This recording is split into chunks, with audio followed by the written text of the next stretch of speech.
Hey, welcome in. Hello. Bro, you're here. I didn't know you're going to be here so fast. Look at you. I'm always here. Oh, always here. Look at that. What a guy. Just What a like guy. Aaron Rodgers. He's always there. Always there. Hey, you You ever know see what the movie? Oh, I'm sorry. I was going to say, No, did you go ever see the ahead. movie What About Bob? What About Bob? What about It's one of the Bob? greatest films of all time. In the film, Wow. uh, What About Bob? You ever seen What About Bob? Am I I jerky? maybe did. You're feeling better now. You feel better to me. Yeah. Okay. Well, What About Bob? Bill Murray plays this guy Bob, who's got like social anxiety and he's got like 25 different disorders. And he meets Richard Dreyfuss, who is like the psychiatrist guy, and he believes that the psychiatrist can help him for the first time ever in his life. And the psychiatrist is going to go on vacation and do all this stuff, and then Bob ends up tracking him down and doing all this illegal things to find him, and blah blah blah. And he's always there, and he keeps following him. And then there's a scene later on where somebody's like, "Well, what about Bob? I mean, we can't just let him leave." And then Richard Dreyfuss is like, "He's not gone. Bob's not gone. He's not gone. He's never gone." And then he opens the door, and then there he is. He's still there, even though they thought he left, but there he is. It's the same thing. It's Aaron Rodgers. He's never going to leave. This is going to be way worse than Brett Favre. Because at least Favre, they shoved him out the door, and then he tried to come back, and then they traded him. Rodgers, Yeah. we have nobody in the organization who's willing to shove him out the door. None of them. And because of that, he will never go away. Never. Wow. He is Bob. He's Bob Wiley from What About Bob? He's always there. And then in the end, you're the one who goes insane, not Bob. See, Right. Bob was insane. And then I don't know if you've ever seen the movie, but at the end, it's the psychiatrist who goes insane. Spoiler alert. Because Bob is so crazy, he makes the psychiatrist go crazy. See? And that's why. And that's what's happening to me. Aaron Rodgers is crazy with his ayahuasca. See? But nobody realizes that he's crazy. And he doesn't know he's crazy. And now he's making the rest of us all crazy, especially me, because he won't go away. Well, yeah. I apologize for a later than expected start. We've had a bunch of stuff going on, family-wise and other people-wise. So we're human beings too. I know Ben and I don't seem like real humans, but we are. So we are? Yeah, but we got a little late. Anyway, so thank you for being here. Thanks for being in the chat. Appreciate you guys. Packer fan 1993, rest in peace, Bob. So I don't think he was talking about What About Bob, but I'm missing that, Bob. Anyway, explain more if you can. I haven't been up to date on who's needs to rest in peace. I saw Lisa Marie Presley, something with that. That sucks. Watcher says, "Hey, since the pack crap the bed, are we talking draft picks? No, we gotta not today. We're talking. We gotta get through the last game, man. This is what we do. We examine what happened, and we'll move on to future talk because there's plenty of time for that because the Packers left and didn't even make the playoffs like they should have. Wyatt played pretty good. Wyatt says for himself. You're right. You know what? A lot of the rookies played good in this game. Zach Tom, Wyatt, Quay Walker, Christian Watson. I mean, yeah, Romeo Doubs had some drops, and one of them was thrown to his feet. And the other one was a pass where he was not open. And matter of fact, he was double covered, and he had no idea that ball was going to be thrown to him because no human being on earth would throw that ball there. It was Rodgers' best pass, but he couldn't even see it. Was it really a great pass? I said it was his best pass. I know, but was it really his best pass? Was it really his best pass? Well, maybe. It's better than those floaty balls he was throwing up to nobody, hanging in the air forever with a 4 mile an hour wind. Ben, it was only I checked the weather report. Only 4 miles. We have a lot of video. I thought it was like the way some of those balls hung up in the air. I thought it was a 40 mile an hour wind. But then I watched Jared Goff throwing deep, and he didn't have any damn problem with that. But Aaron Rodgers trying to throw it deep and hung up in the air forever and underthrow guys, and they got to slow down. It's way behind them, and that's what you get. Jared Goff had problems throwing the ball in the first half. He did. He figured it out in the end. But he bounced back. Yeah. All right, we can't. The guy with the 83.1 quarterback rating in this game. We got to get to videos. We can talk about. I'm sure we'll. I know you got a thing you want to do. Don't you have a video or something? No, that's fine. We'll that's for another time. Let's see. Yeah, but I thought you were making videos or something. No, I didn't make. You said you text about videos. I had too much going on. I apologize, but I do have me too. A couple of notes though that were interesting, right? Okay, well, save your notes Yeah, for that's when fine. it might show up in my videos, because we're probably going to talk about it eventually. And if we don't, then put them at the end. And Watcher22 says another offseason of is Rodgers coming back? I'm sure you guys are waiting in excitement to see that. Yes, everyone is. That's We're what not Aaron waiting. Rodgers thinks. Well, that's what he loves. He loves this. Yeah. Oh, yeah. That's why Because he started it right after the game. Well, that and to oh yeah, deflect any criticism of his terrible play, but whatever. Aaron Rodgers, and I best do have owner we one. ever had. I do. Yeah. Well, he is the owner. There's no doubt. What do you got? I'll flash some comments up here. Just one thing, real quick. Yep. Matt LaFleur in his press conference said he loved how the guys stuck together and that nobody pointed any fingers. I'm sorry. That's all Aaron Rodgers did the entire fucking offseason. Oh, okay. Spoiler alert. I don't know what's going to come out of my mouth. So there is parental advisories in effect. I apologize now and forever for any children listening and parents who don't want their kids to listen. Get your kids out of here, but parents stick around. Anyways, back to this. That's all Rodgers did was point fingers at everybody all freaking season long. He's the only one who did. And then Matt LaFleur in his final press conference is like, I really appreciate how when we went through that 7, games and out of 8 losing, nobody pointed fingers and blah. What? Maybe in the locker room nobody pointed fingers, but Rodgers pointed fingers on McAfee. He pointed fingers after the game in his press conference. He pointed fingers on his Wednesday press conference. That's all he did. Matter of fact, after this game, he pointed fingers again. Yeah. He complained about Matt LaFleur's play calling at the end of the game.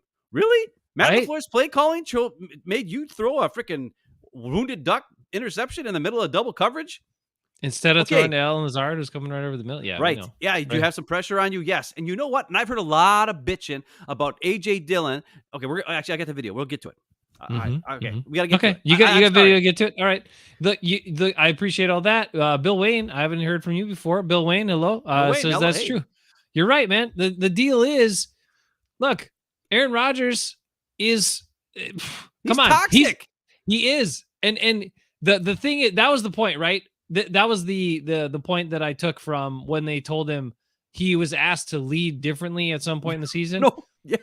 That was when, after he was pointing all the fingers, he finally stopped pointing the fingers for a while. That must have been the lead differently they asked him to do. So, right. And so, which means, okay, in his mind, he thought he was leading by calling other guys out, blaming everybody else. He thinks that's leadership. Great. That's what that means by him saying that he was told to lead differently. He thought that him pointing the finger is leading. No, that's not leading. That's not leading. I'm sorry. Yeah. I've been known as a leader my whole life, and people might think you're not, but well, you know what? I have been, and I am. And I've been in front of a bunch of dudes and as a leader. And you know what? I was probably one of the most talented guys out of the dudes I was with in those things. And did I point fingers at guys when they sucked? Jason, how many times did you screw up? How many times did Burger screw up in Innocent Men? How many times did guys screw up in Cabaret and other things that when I was the director? Did I call them out? No. What did I do? I brought him up. Remember Scotty Koenig? Scotty Koenig had a solo. Super nice guy. Had a decent voice. It wasn't great. But he had no confidence in himself. I spent 15 to 20 minutes with him working on one line to get him confidence to sing his one solo line that he had. That's leadership. Not pointing the finger and saying, you suck, get out of here. Pick it up, guy. Pick it up. I could have bet on a guy and been like, pick it up, you suck. No. You spend time with people, you train them, you work with them to become better. Especially when you're making $50 million, you make more money than any other person that has anything to do with the Green Bay Packers by at least 5 times. I don't know what Mark Murphy makes. Maybe he makes $20 million a year. No, he's only like I highly doubt it. He's like $9 million. Okay, so Aaron Rodgers makes 5 times the amount of money as even the most important person on the Packers structure in the team. Which means he has 5 times the amount of responsibility for what happens when this team fails. And everybody in the freaking media and everybody that's fans need to realize this shit. Because I am done. I am done with the apologists. I'm done with the stupid idiots who don't fucking see the truth. Man. I'm sick of it. I can't take it anymore. I don't want this guy on the team. Mm-hmm. He's an asshole. He doesn't know how to be a leader. He doesn't know how to even read defenses. Honest to God, he has no idea what he's doing on the field. He can't read a defense. No. So you're right. And the thing is, the Packers let that happen, right? I was thinking about this earlier, like 2 days ago. I was thinking about this. when was the last time Aaron Rodgers was coachable and ran an offense? Okay. 2019, he did because it was the first year of a new offense. Okay. But before He that, played great that year. when did it really get away from McCarthy? Right. I feel like it was kind of like after 2014, or Yes. maybe 2013, 2014, somewhere there, it really got away from McCarthy. Rodgers thought he knew more than McCarthy. He started doing all the things. And that's when we started hearing the comments of, well, there's the offense on paper and then there's the offense on the field. Yes. And so that's when it all started, guys. So think back to when Aaron Rodgers started saying that stuff. Then he goes through and look what happens to Mike McCarthy. Okay, and Mike McCarthy's not a great coach. We know that, but whatever. He's not. He at least, he at least had the cojones to stand up to a guy who was being a pain in the ass and say we're moving on. If you don't say, who didn't want to show up in the offseason, right? If you're not going to do the work, right? And he said that to him. He's like, are you going to be coming in and doing the work? And Favre said, and then McCarthy said, he didn't give me the answer I needed to hear. And that's when they said, hey, it's time to move on. Right. Because if you're not practicing with these guys and building rapport and working with them, how are you, especially when you want to play a certain way and have everybody make all these adjustments all the time, how the hell is that going to come together before the season gets real? It can't. Right. And I will just say one thing. Watcher 22, he's got the numbers.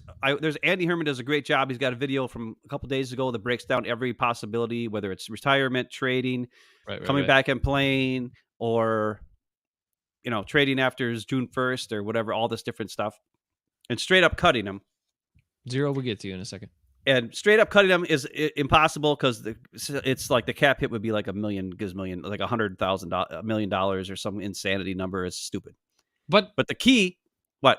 Well, but let's be real. It's gonna hurt, whatever. But the thing is, what's worse? Take the financial hit and get rid of this big cancer off your team, right? Yeah, I'm getting to that. Oh, okay. I'm sorry. You can't cut him though. It's a huge number. Okay. What you're seeing here with 22, Watcher 22 is saying it's $40 million. If they would trade him before June 1st, it's only a $40 million cap hit. Okay. He's supposed to make $31 million this year anyways, guaranteed, that we can't get rid of. So it's only $9 million more. We just paid Zadarius Smith $11 million not to be on this team. So we could pay Aaron Rodgers $9 million to trade him and maybe get some assets back. That's the move. Trading him is still an option, everybody. Trading him is still something that is worthwhile to the Packers and to us fans. If you find a team desperate enough to take him, I guess. But here's the crazy part that Watcher 22 is talking about, or maybe somebody else later. If he comes back and plays this year, then it's like a $60 million cap hit if they should move on from him the next year, because there's guarantees of him coming back that then add more money to it and actually ruins us for years in the future if he comes back for this year's and plays. So not only would he screw the Packers by coming back and playing like crap, he'd screw the Packers in the future because of the big, huge hit. Their best option, the Packers' number one best option, is him to retire or them to trade him right now, this season. And if they wait till June 1st, then it's a $16 million cap hit this year, but then like a $24 million cap hit next year. And I say, who gives a shit? If he came back, he'd be $32 million. Trade him now. Trade him now. And then next year, all that money's off the books. You have nothing else left. No Clean worries. That slate, especially with this rookie class. Clean that slate, man. Yes. Fill the holes. What are you going to be at worst? The 8 and 9 team, 7 and 10 team. It's not much worse than we were just now. Yeah. But I just thought that was interesting. I didn't know this. I thought trading him was impossible. But actually trading him is the best option for the Packers. And he does not have a no trade clause. So here's the other thing that's interesting. If they trade him to another team and then he retires, the Packers would still take that $40 million cap hit. And they'd have nothing to save, to get from it. But what the hell's the difference? So maybe they don't get like a second round pick. What are they going to get for him right now? It's so dumb looking back, thinking they could have got a king's ransom for him if they would have just traded him after the 2 MVPs, like we talked about last freaking February. You and I, we both talked about it. We said how stupid it is to hang on to him. He's never going to be more valuable than he is right now. Trade him. Denver was so desperate. Yeah, Denver was so desperate. I mean, come on. But yeah. All right, so we're going to get to your videos in a second here. So mad. So many good comments coming in. We appreciate you guys. Zero's in the house. Zero, we're going to get to your earliest comment later because that's a really important thing, I think. Jonathan's here. To highlight. Jonathan's in the house. Jonathan, how you doing? Billy. Roger says, say clean house, trim the fat, go with love, get the cap under control. Yeah, I mean, you got to do it. You got to do it. And now you didn't do it last season when you should have done it. You made this mess. Now you got to clean it up. Isn't that what your mama taught you?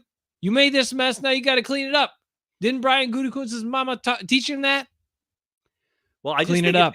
I think it's interesting that the thing I thought would hurt us the most, either, well, straight cutting him, which would be bad, but like trading him or him retiring, trade him and force him to retire if he doesn't want to play for the other team. You can trade him to anybody. Trade him to the freaking Texans. Do him some good to go play with the damn Texans. Screw him. And then if he retires, who gives a shit? I don't know that Robert Saleh would put up with him, but I think it'd be so much justice to have him go to the Jets. Well, the Jets just fired Mike LaFleur yesterday or today. I know. So I don't think he's going to the Jets. Well, they might get Nathaniel Hackett over there. Who knows? And then his buddy Rodgers will come, and Hackett will make him feel happy and all this stuff. Anyway, hey, did you happen to see that one news put out? A couple of random things before we get into there that I think Aaron Rodgers should be paying attention, that it could be destiny, like the way of sealing destiny and really going with it. So Brett Favre's he was, for his last 6 passes, 2 out of 6 for 12 yards as a Packer for 12 yards and a game-sealing interception to lose the game. Aaron Rodgers in a game that in a game at Lambeau Field, eliminate him from a playoff possibility. Right. Or playoff game. Well, that one was a playoff game. Then the Aaron Rodgers. Yes, it was. This was. I don't care. It's regular season. This was a playoff game. Aaron Rodgers, last 6 passes, 2 for 6, also for 12 yards, with a game-sealing interception to give the game away. So on Lambeau Field, I mean, just read it, Aaron. Just be like your buddy Brett. Farvey. Just go down the same way, buddy. I still don't think he'll ever do it, so they are probably going to have to trade him. All right, let's get on to your videos. You guys are great. Appreciate all that. Do you guys know if Starr's pass was his last pass was a pick? I don't think so. I don't think so. That would suck though if that was true. That would. But you know, that was, it would be just sweet justice. I would just go with it. Since we're already ripping on Rodgers, do you want to go to the Rodgers video first, or do we want to go to the Well, do you got some okay, Zero put a Zero's first comment in here, and maybe we should get to it because I don't want to let it slide because you and I were just talking about it. He says something. What? Here's hoping we let go of Quay Walker. Let's talk about Quay Walker real quick. Okay, Quay Walker. I don't have any video on Quay Walker. Good. So let's talk about it. Look, Quay Walker has an issue. Quay Walker, I don't know his upbringing. I don't know whatever, but I know dudes and guys who grew up in tough neighborhoods, right, are taught to defend themselves. And also, if somebody puts their hands on you, you react and you defend yourself. Now, Quay Walker, you went to school at a major college. You are now in the NFL. Some guy touches you, you can't react. You got to be smarter than that. You can't be just going off when someone puts their hands on you. And he apologized in the midseason when it happened. He said, he felt someone put his hands on him and he reacted. So there's something there, right, that has to be worked through. And I'm not excusing what he did. Although when you really look at what he did, all he did was shove a guy a little bit. It's not like the worst thing in the world. Other guys have done way worse stuff than that. But he did push a guy. The guy was a trainer. I get it. He did push a guy on the sideline. Guy wasn't one of the football players. I get it. It's a bad look. And it's not the way. You got to keep your emotions under control in those situations. And you can't overreact. But if anyone else was watching the game, pretty much the only guy doing anything early on was Quay Walker. That dude was ready to play. One of the only Packers that showed up and was ready to play. So after a rookie season with, 100 plus tackles and 3 forced fumbles, I saw a graphic here recently, like the Packers' last bunch of inside linebackers before Quay Walker, in their whole careers, like 2 forced fumbles, 1 forced fumble, 2 forced fumbles in like 5 years, 4 years, 6 years, whatever the hell it was. Quay Walker, 3 forced fumbles in 1 year. Like, no. You're not giving up on that guy. Maybe he needs some help. Maybe he needs some counseling. Maybe he needs some coaching, whatever. But I'm not giving up on his talent and his passion. And he actually showed up for the game. So don't come around. No to that comment, Zero. I'm sorry. I agree to everything you said. I think he's a young man who we don't know. I don't know his upbringing at all, so I don't know what it's like. I don't know what he's been like. But he needs to understand when the whistle's blown, it's a different type of game, and you only get in trouble if you retaliate back. Even if it was a regular player and not even, this was a trainer, and obviously it was really, really dumb. But and Rasul Douglas should know better too. He's my favorite guy, and he's freaking stupid. That one I'm more upset with, and I'll tell you why. Not more upset with, but I mean, I'm more upset that everybody freaking out about the Quay Walker thing. It was on like it was in the red zone. It wasn't like it was like a big hairy freaking deal. Like gave them extended a drive that was at like midfield that it would have stopped. It wasn't third down or anything like that. You know what I mean? Like they were like, how could you give them that field position? And no, they scored a touchdown on that drive. I was like, they would have scored a touchdown on that drive anyway, the way the Packers defense played at that point in the game. But the other thing is this: in the beginning of the game, the reason why the Packers were in the game was because Quay Walker played so good. Right. And Rasul played good almost the entire game. And he does that dumb boneheaded thing, and that gave him an extra 15 yards, which led to a field goal. But I want to talk about that drive all as well later on when I have video for that, and we'll talk about a different player who sucks. Are all your videos going to be negative and about guys who suck? Or I know there wasn't much good. Yes. I just want to prep everybody who's hanging out. Look, it's going to be kind of negative, but if you watch the game, there's not much else to say. It is negative. This was the thing that should have blown everybody away, and Ben and I were just talking about is how is that the performance you put on and the effort you show as a professional football team when you have the spotlight game. The NFL has said this is our last game of the season. You have a chance to win and get in the playoffs officially. It's at home. The weather is not an issue. 4-mile-an-hour wind, so your quarterback can't use that as an excuse. Like, how is that what you get from this team? And that's where I said right after the game, Matt LaFleur, I'm done. You are not. Maybe you could be a good offensive coordinator somewhere, or maybe even here, but you're not a leader of men. You're not a leader of problems and team and managing all the stuff you need to manage as a head coach. So I'm done with Matt LaFleur as a head coach. And I know other people want to give him extra chances, but I just don't think he has what's needed to play the head coach role. Maybe he could be an OC, but not a head coach.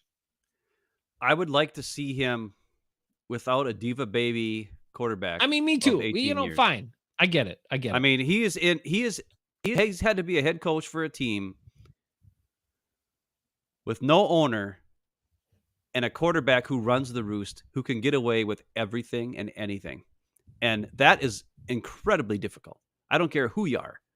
So the fact that he's won 13 games for 3 years and somehow won a couple games here at the end of the year with his quarterback who didn't even throw 250 yards or whatever all season long, and usually threw under 200 every game and played like dog crap. I have to correct myself on that. I said that because I read it off of somebody's and I went back and checked it. Aaron Rodgers did have one game over 260 yards. It was the first game against the Lions. He had 291 yards when they lost 15-9. He threw 3 interceptions. So there you go. Yeah, that was his highest yardage game of the season. Yeah, well, they should have won that game if it wasn't for him. They would have won that game. Of course, we all know that. All right, let's give me some video here. We'll talk while we play the video. All right, your video's up. All right, this is all red zone and other things, but I'm starting off with a good play. But I'm going to show the play because it should have been a touchdown. And this is a play that had on the drive, I believe, where Aaron Jones fumbled. So it makes me even more sad. But this is the first play of that drive, I think, or one of the first plays. It's an awesome play.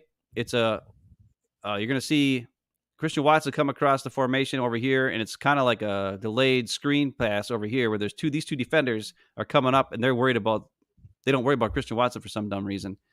And Rodgers does a good play fake, hangs on to it just long enough, and then gets it to Watson over here. And then it should be smooth sailing. But unfortunately, we have guys who don't want to block downfield. And this is going to be at half speed, so you're going to see what's going to happen. Here you go, right here. Christian Watson's going to come in motion. Also, DeGuara comes in motion, which shifts the entire defense, like here, which is nice. You got Christian Watson coming in motion, and even, look at that. Ugh, terrible blocking. Rodgers gets it away. Perfect. Look at all the space. And then look at all these defenders who weren't touched. Yep. Now, I don't know if that play also is probably a pass that maybe Mercedes Lewis and Allen Lazard could possibly get. Maybe. I don't know. But what I want you to do is watch, I would think with all the movement and how this play is designed, you would think that this would be a great play. I mean, he gets it away. Okay, now right here, what Al Lazard and Big Dog both see where the ball is, and they see who has the ball. Yep. Right. Turn around and see if there's a guy. There's no fucking defenders in front of you here, right? When you're looking this way, which means there's probably a defender back here, and you should know because you just looked at him before you turned around to see where the ball was. Why they're looking at the ball, I don't know. Because they both look there. They don't even look back at Rodgers, I don't think. Let's go back a little bit. I want to see what they look at because it bothers me. It bothered me so bad when I watched this. I almost wanted to puke. Okay, here's Lazard. Lewis got a block at the end, but oh no, he didn't. Look at Lazard. He already knows right now that the ball's in the air in here. He should be turning around and looking for somebody to block now. Big Dog has not seen it yet, but look right here. You can see the top of the screen. Lazard looking right there. Ball. Watson, ball. Turn around and block somebody. Now they're both looking around and they see it. What are they looking at? Why is Lazard looking back over here? I don't know. He wants to see how fast Christian Watson looks when he runs. Could you imagine if Big Dog would have just got on this guy? Yeah, that would have been good. I mean, if you have an arrow up, we can't see it. Just a heads up. So it's just God dang it! Speak as though your arrow is not seen. Just say where the my arrow is there. I can't do it anymore. Top of the screen. I have to point. I have to point. I can't do it. I can't think that straight. I'm too stupid. You want to point fingers like Aaron Rodgers? I'm closing it down. Okay, fair enough. And I'm going to start it all up again. All right. That's You're fair. making me mad. I'm getting mad. I'm not making frustrating me. Everything is frustrating me. Why didn't it work? Just a heads up, Ben didn't get to watch the game live because he had to work at his crappy job. So he actually just watched this game and these plays. So it's fresh for him. It's like raw right now. Look, we got some here. What Jonathan says. Well, first Watcher says, a bunch of our offensive linemen got their butts whipped.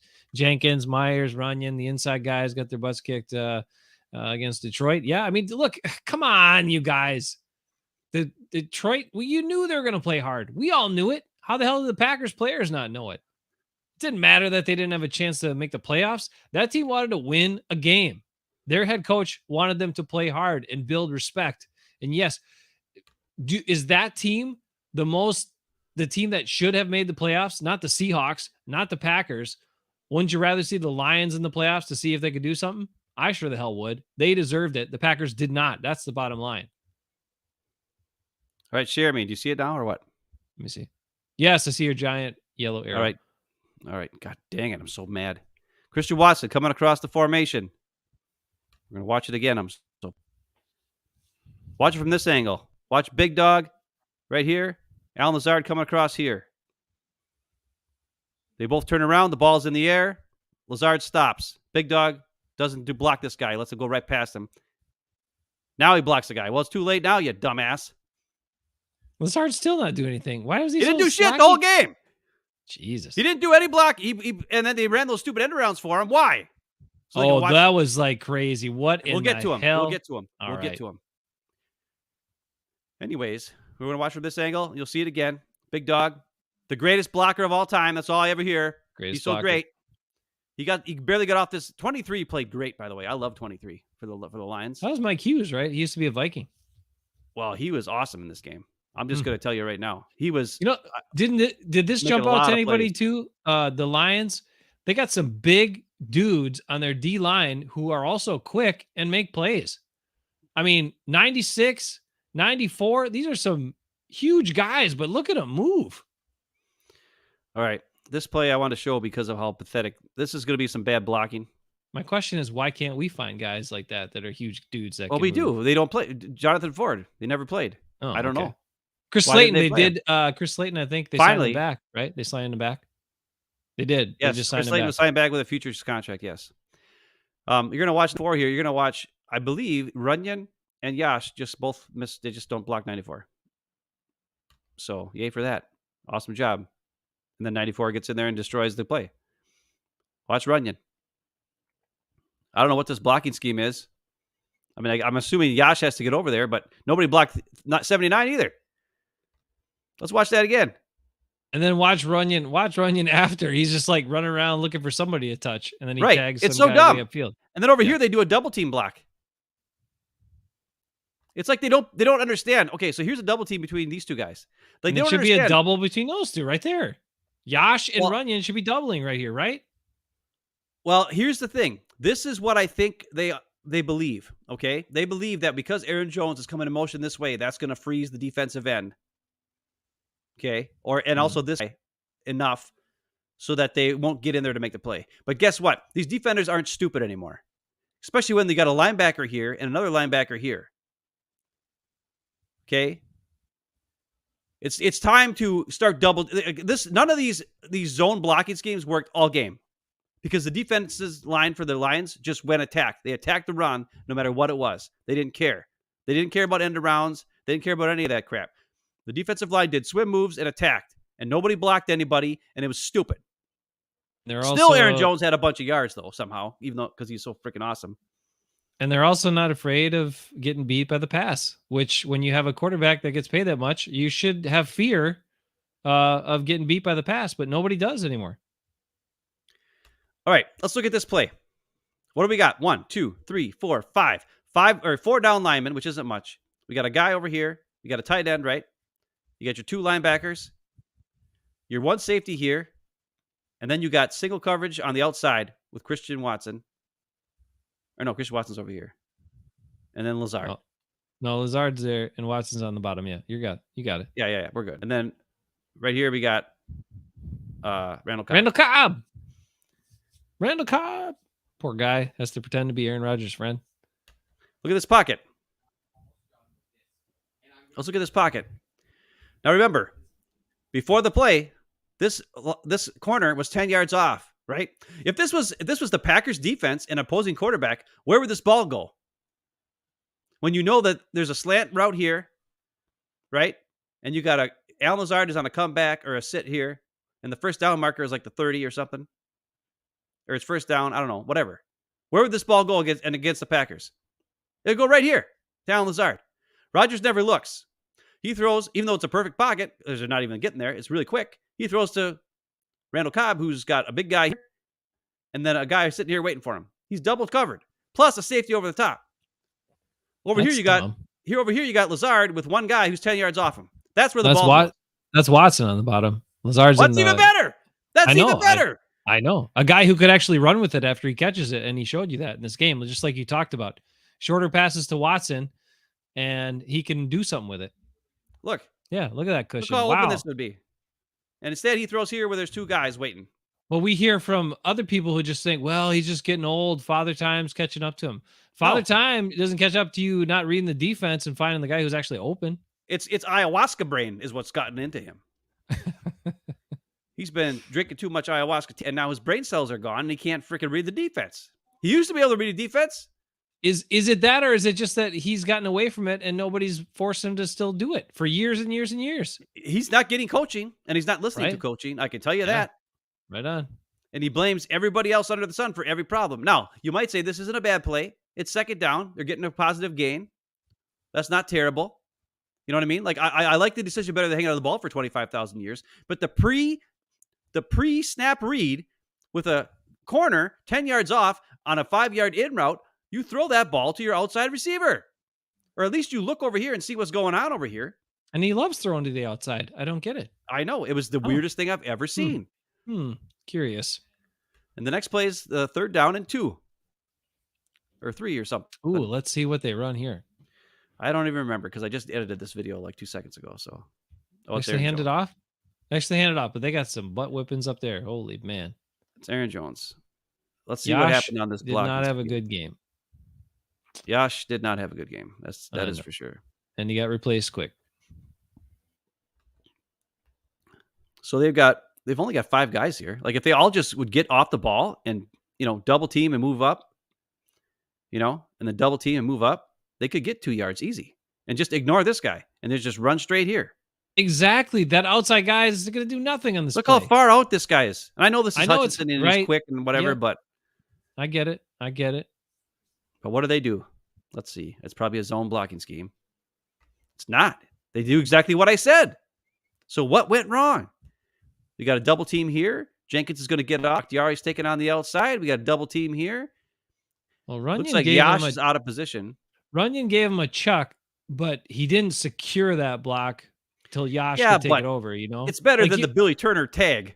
100%, 100%. But in the big part of the double team is trying, and Yash is trying to get on. Yeah, Yash did the Josh right got thing his trying to ass get kicked around him. But that's what I'm saying. Like these right here. 94 and 96, those guys are some beasts, right? Dude, it was Myers. Oh my God, Myers is the biggest problem on Myers this is not good. We know that. Him and Jenkins take on the double team. Just watch Myers. And then they lose it. But those guys are dudes. I'm telling you, like those guys are monsters. And they Like move. what kind of double team? I don't know. You end up on the other side of the double team block. He like moved that way. I'm also really sorry. I can't believe we paid Jenkins that much money. Oh my God. He's not worth it, but that's Oh my point. This is God. the Allen play, I think. This is 4th down. I mean, he's a good to solid to good player, but he is not worth that much Now, money. what was the? I don't know if this was the play call. This is is this the 4th down call? Did they give up 3 points? I don't know if this great. or if Aaron Rodgers Matt, changed it to the whatever Alaska or whatever the hell it was. Ayahuasca, Alaska. Is that what he said? Oh my I think God. This raw again, what we've talked about 100 million times. I mean, utilizing the right players in the right plays, and then this play call is just dumb as hell. Dude, it's not even that. It's worse. It doesn't matter who the hell this was. That's true. That's true. It didn't matter if it was Alan Lazard or it didn't matter if it was freaking Tyreek Hill. That play would have gotten blown up so bad. Okay, first of all, let's take a look. Let's take a look at this play. If you came to the line of scrimmage on 4th and 1, and you see this right here, wouldn't you just change it to a quarterback sneak and just go? Yeah, yeah. You know what I'm saying? Or whatever. But also look at run the up ball. the gut to Aaron Jones. Check this out. Look at the ball, right? If this play is really an end around to Alan Lazard, we have 1, 2, 3 blockers on this side of the ball. And we have 1, 2, 3, 4 defenders. Plus, I think a corner on the outside. Yep. And with Lazard going in motion, that brings the linebackers that way. This is the dumbest play to run I've ever seen. So not only are you running into the strength of the defense, you're bringing the strength, more guys over there. What this should have been was Alan Lazard like this, Aaron Jones like this, or whatever. I don't know. Don't move Alan Lazard. Yeah, Alan Lazard should have started over here and moved in motion this way. Right. It's not a bad thing to get guys moving and then kind of cross them up, but to get them moving right into where you want to run the play is stupid. And then here's the other thing. Let's take a look at this. What kind of a play is this? What does Bakhtiari do? What is Bakhtiari's assignment on this? I don't when know. The plays. I mean, he has to seal something over there. There's a linebacker, a defensive end, and a safety or something over here, whatever number 5 is. Maybe he's a linebacker too. I don't know what he is. But you've only got 1, 2, 3 blockers. And Bakhtiari blocks nobody. He leaves Tunyon out to dry to try to block 2 guys. This is the dumbest play in the history of dumb plays. Why would you change this to this play, or why would you not get out of this play? Nobody blocks 79. Bakhtiari he's lined up right in front of him. He just ignores him. And Tunyon takes the outside guy, probably because that's what he's supposed to do. I don't know. So you got 79 coming in scot-free. Before you advance, what do you got? Just take a look at the middle of your screen. Yeah, Runyon, Myers, and Yash. All 3 of them are laid on the ground. But maybe that's their job. Maybe they're supposed to seal this side. Maybe they thought it was a run up the middle, and they were just clearing the path, and nobody got Aaron Rodgers' signal to I don't know, hand but off look to at Alan Lazard, except him. That and would have been if Aaron Rodgers would have kept it and just fell forward. It would have been in first down. I mean, but nobody Bakhtiari. I don't know what he's doing. Oh my God! And now there's like 1, 2, 3, 4. There's 17 freaking Lions over there, and it don't matter. All right, so here's another play. Here's Christian Watson in motion. I don't know what this is. I put it here for a reason. Oh, Aaron Jones. That's another Bakhtiari. Bakhtiari was awful in the run game in this game. Let's take a look. Hey, he's one of the top guys in the league, man. Let's watch Bakhtiari on this awesome play here. A pitch play. He looks at 97. And then I guess he decides that Tunyon's got him. Robert Tunyon's got Aiden Hutchinson by himself. Oh, all right. That's nice. If you know this is a pitch play to the outside, I would have just double teamed and shoved. Give Aaron Jones a couple yards to get going so that then he can read. Can you imagine if these 3 guys would have just plowed into these 2 and knocked them out of the way? This play would be going forever. Who cares about 55? He ain't never going to get there. If you move the line of scrimmage forward, that's a good play. But Bakhtiari ignores him, moves to 55. Why? And then Hutchinson's in Aaron Jones' face. Aaron Jones gets around him because he's fast. And Watson missed his block because 23 plays like a badass. 23 was all over this tape, by the way. He played awesome in this game. Wow. I would love to have Hughes on my team. He plays Like better Hughes, than yeah. Jair Alexander. He played better than my guy, Rasul Douglas. He was making plays everywhere. All right, I don't remember what happened on this play, but I put it on here for a reason. So let's see what happens. I don't know what down it is. First down. No, this can't be first down because this is here in the line scrimmage, or the first down markers here. Second down? Second down. You got Tunyon, possibly. I don't know what he's looking at. Here you got Big Dog, I think, down here for some reason on the outside. Empty formation. Oh, that's what it is. This is the underthrow to Aaron Jones. It's Aaron Jones in the shot. Christian Watson is going to pull. Christian Watson's going to pull this over, right? And that's what seals the outside over here for Aaron Jones. And this ball should have been thrown way sooner than it was. And drilled in there. But I think because, like right now, as soon as he sees this, and he sees this guy is sitting here looking for Christian Watson, and this guy's going with Christian Watson, look at all the space. This ball should be thrown now. Well, see, he's waiting one more second to see if he can get Watson. Why? Because he wants to be Ben. He has played, and other people talk about Rodgers been missing guys, wide open guys all season. He has played this year with, and I didn't go back and dissect his last 2 years that he played, but he has played this year he has to see it before he throws it. He is not anticipating a damn throw this season. Well, here's the other thing. It costs you when you don't anticipate in the NFL. The ball is right here, right now, where my pointer is pointing to if you can't see it on your screen. Okay?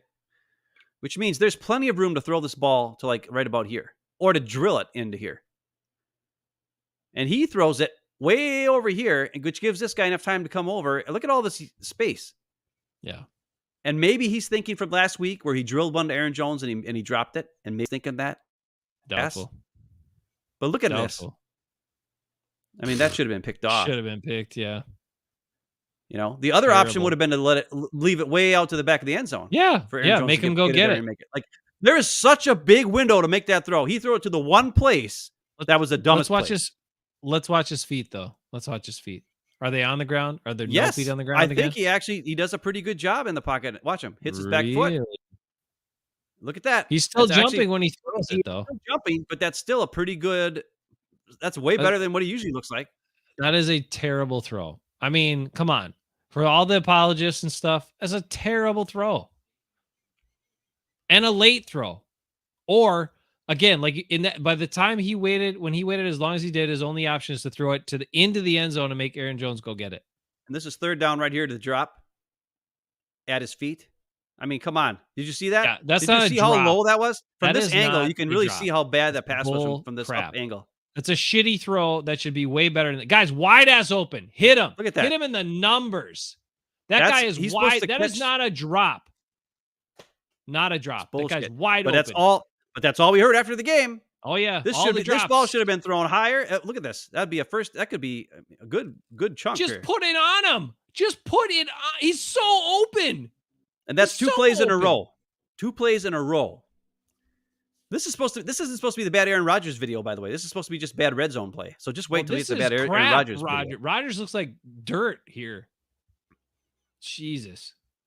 And I know people are probably, I don't know if there's any Rodgers. I don't think any Rodgers fans watch us, obviously, because they would turn it off within a second. But, I mean, look at that. Look at that pass. I mean, come on. It's the same sort of thing when guys. $50 million. How many times the guys got to go to the ground to catch a bunch of his passes? Like, those could be better throws, too. Get him up so guys can do something with it. That is a wide open guy that you want to be able to do something with that. That should be on the numbers leading him. There's no pressure on you. You got a lane there to throw it. Zero excuse that's not a throw on the numbers. If you can't make that throw on the numbers, you should not be an NFL quarterback on any team. Any team. Okay, no, this is a different drive. What a bunch also of shit. Almost in the red zone. Oh, God. This play drives me nuts, too. Here's the other Allen Lazard end around. with Tyler Davis leading the way. That's With Tyler great. Davis leading the way, but That's it's a not great personnel plan. okay. That's not the only problem though. Watch Jenkins gets his ass kicked. Bakhtiari lets frickin' this guy go again. And look at 1, 2, 3 guys over here, and just Bakhtiari to block him. And I know Davis is supposed to get over there to try to chip him. And maybe that's the play. And maybe they're thinking because Aaron Jones is getting the handoff, it's a sneaky handoff. This guy's not going to read it. But when you see this guy coming toward you, you can't get to the running back, so you're only going to be this end around, especially when you see him. This guy was a smart play by whoever this is. I don't know if that's Hayden Hutchinson or if that's the other big guy they had on their team, but smart play. It's Hutchinson again. Like that dude's a Well, player, he's man. freaking a genius because he knows he can't get to Aaron Jones because this tight end's coming across. So he's like, you know what? My job, plus his job is probably to look out for the end around on the outside, right? He knows that. All he has to do is avoid Davis and make the play if it happens. If it comes to the inside, that's somebody else's responsibility. That's the other thing about the Lions defense. They play their responsibilities very well, which the Packers don't do. Aiden Hutchinson never had a pick before the NFL. He has 3 in his rookie season in the NFL. I know. His whole, like, not in high school, not in college, no interceptions. He has 3 this year. Look at this play. Look at where Allen Lazard gets the ball. Look at the line of scrimmage. He gets the ball 7 yards back. Aiden Hutchinson is already 5 yards in the backfield by this point because they let him go. Because they're expecting him to go with Aaron Jones. I'm assuming. Maybe if this was a fast guy, if this was Christian Watson, then he probably would maybe get around him. But even if he would, here's another guy here waiting because Christian Watson can't block him. Christian Watson goes to the next level. Is he supposed to block the corner? Probably not. I don't know. Dumb play. Dumb play. And Lazard still gets back past Hutchinson. But Runyon can't block his guy. It's the blocking and the decision making. They left so many guys open. And yeah, against a team that's not disciplined, like the Packers defense, this play works great, probably. But against a team like the look at them. None of these guys were faked out by that. Holy crap. Let's watch that again. I can't get over this. I don't think I've ever seen that before in my life. Watch this linebacker. Watch this linebacker. Nobody buys the fake. They all go this way. Look at that. Jones, if this went to Aaron Jones, he would have been gone. Your blocking set up better for the run to Aaron Jones, too. Oh, my God. And then Bakhtiari just, You know what I mean? look at this. There's 3 guys and 1 Bakhtiari to block him. And that's the other thing. And If Bakhtiari he lets doesn't these do guys go and he actually blocks here, Aaron Yeah. Jones is, because he takes out 34, Aaron Jones would be gone. Holy crap. Yeah, I mean, heads up as a coach, you know, in oh my football. God. I mean, just, you know, in football, let's take a quick moment here. Go ahead. If you are counting on certain plays, because there's certain plays you're kind of outnumbered, right? I mean, the quarterback and the running and the ball carrier, that you're 2 guys down already. Okay, just how it works. So if you're counting on not blocking certain guys, the only time that works is, one, if it's an option play and you're forcing the guy to make a choice, and then you have an option to either keep the ball or pitch the ball, right? That's one time it works. The only other times, really, for the most part, are if you're running, you know, you got something quick up the middle where those outside guys can't get involved in the play. Outside guys on the line of scrimmage. And even sometimes the outside corners, right? Because if you're running up the gut and you got guys outside with receivers, I mean, those corners out there aren't going to get in on the play too. So that's really the only time, for the most part, that you can leave guys unblocked and expect it not to be a problem. If you're just expecting your motion or your fake or whatever to like throw everybody off, and that's going to magically solve it, I mean, you're taking some big risks there. It ain't going to work. Well, it works against our defense. Well, yeah, I suppose. Okay. All right, got me back up? But yeah, you're up. Okay, let's look at this. This is a play action play. You're going to see, I don't know who it is. I think it's Romeo comes across here. He's going to be open. And there's a guy in Rodgers' face, but the ball should go here. Doesn't go there. And then, nothing happens, of course. It's first down, 1st and 10, looks like to me. Play action. All these guys are, this 93 didn't even get blocked because Tunyon's coming off of it. Right here, you're seeing, I think this is Christian Watson again, who's kind of like the decoy on this play. He's going to take this guy up the seam and take away the safety. And you're going to have Dobbs come across here. And you got Randall Cobb down here.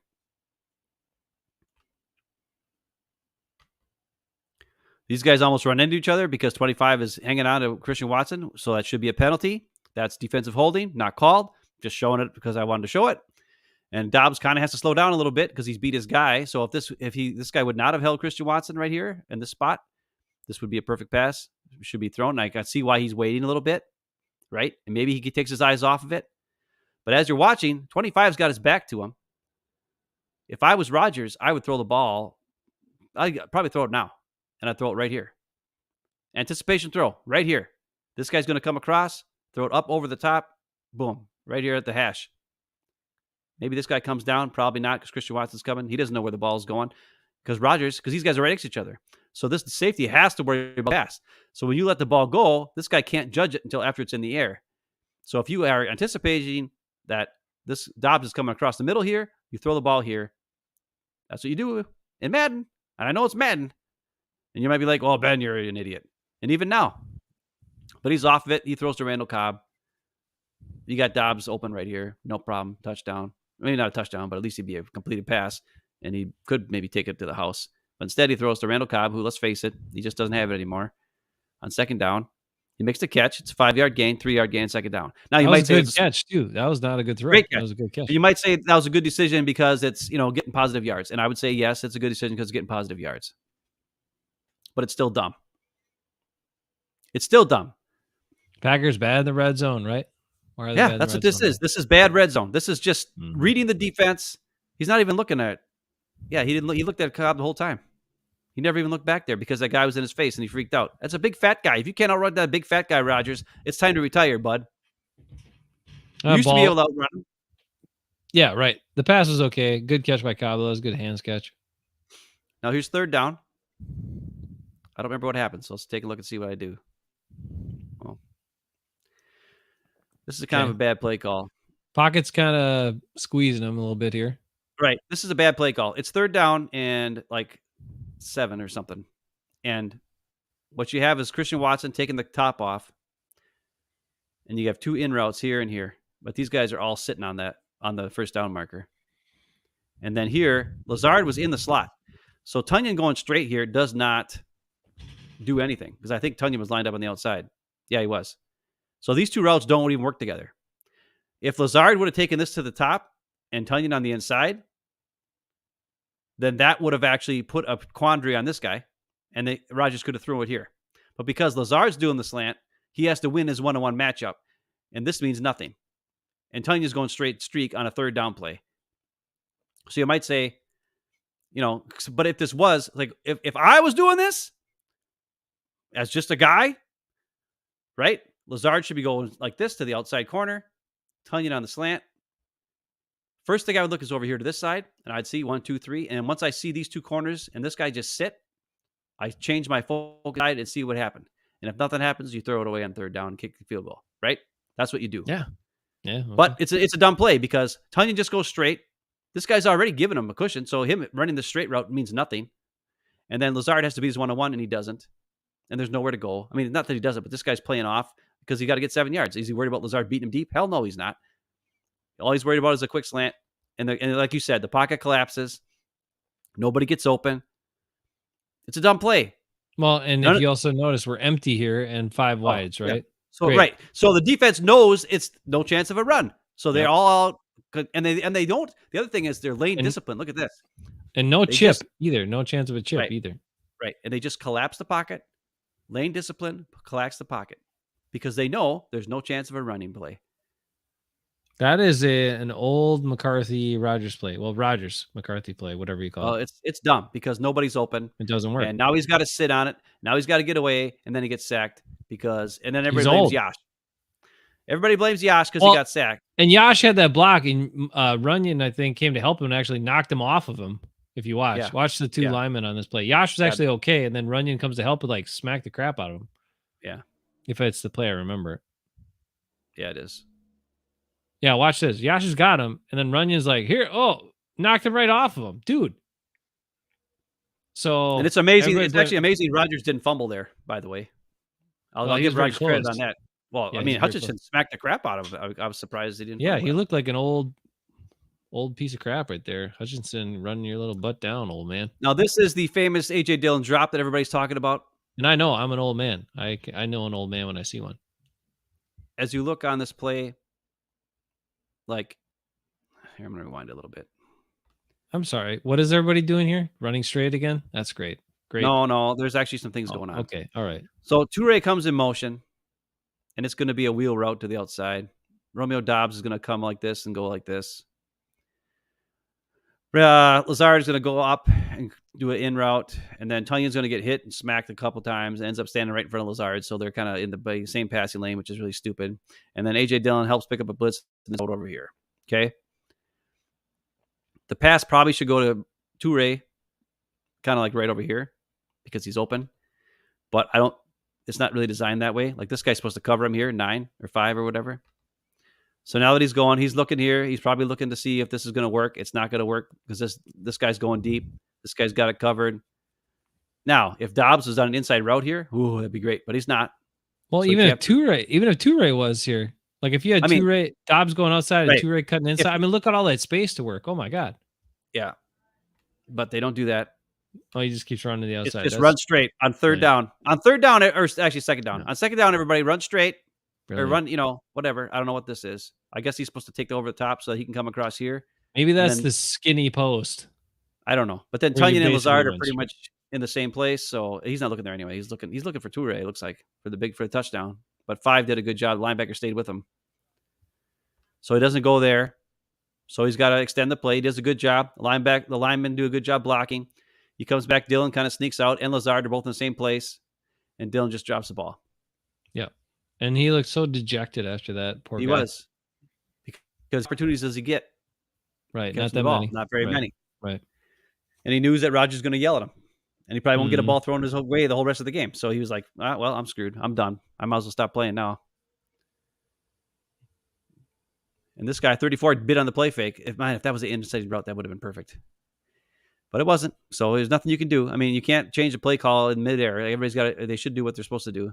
And Dillon, he even tried to catch it like he's watched it come to him. It's almost like he tried too hard to catch it. If he would have Antonio Freeman it in his gut, it would have been a smarter move. Now, here's the very next play, and here's why I bring it up. Because everybody's complaining about the A.J. Dillon drop. I thought it was on third down. It was on second down. So there's plenty of opportunities here. Let's watch this. It's 3rd down and 6. No, 3rd and 4. First down. This is the 3rd down marker here. 3rd and 5. 3rd and 5. This is your first down marker at the 19. You're at the 24. This receiver here on top of the screen, he runs straight. This receiver here, he runs straight. This receiver here, he runs straight. Like they all go to the end zone on 3rd and 5 from the 24-yard line. Everybody goes deep. Not like one guy goes deep and then you like have a combination routes on the bottom. This is not a Matt LaFleur play call, everybody. This is an Aaron Rodgers play call. Tunyon does a slant and he's not even looking for the ball, which is fine. But look at this. This is the first down marker is 24. Is a 24-yard line. And Christian Watson's getting double teamed. And Cobb is here getting held. And Lazard is glued. The guy's glued to him. But why are they 15 yards downfield when you only need 5 yards? And then A.J. Dillon swinging out of the backfield, but he's got a guy on him. It's a stupid play. And then Rodgers gets sacked. Why? Oh, I don't know. Because everybody's running 20 yards downfield for no freaking reason.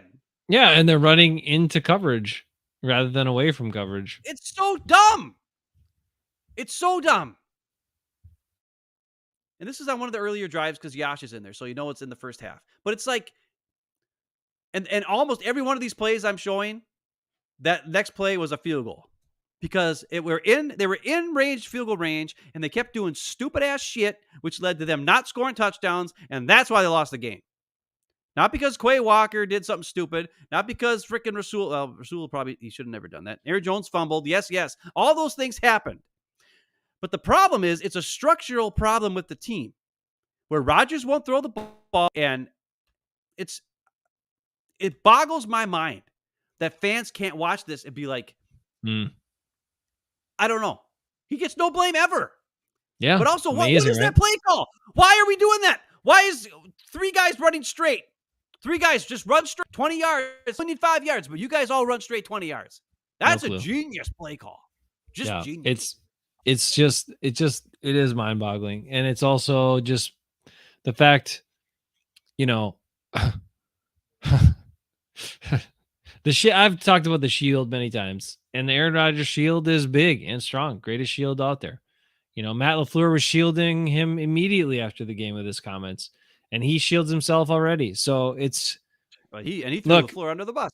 yeah, of course, you know, but that's what he does. And whatever, if he was a great player at this point, maybe you'd put up with it.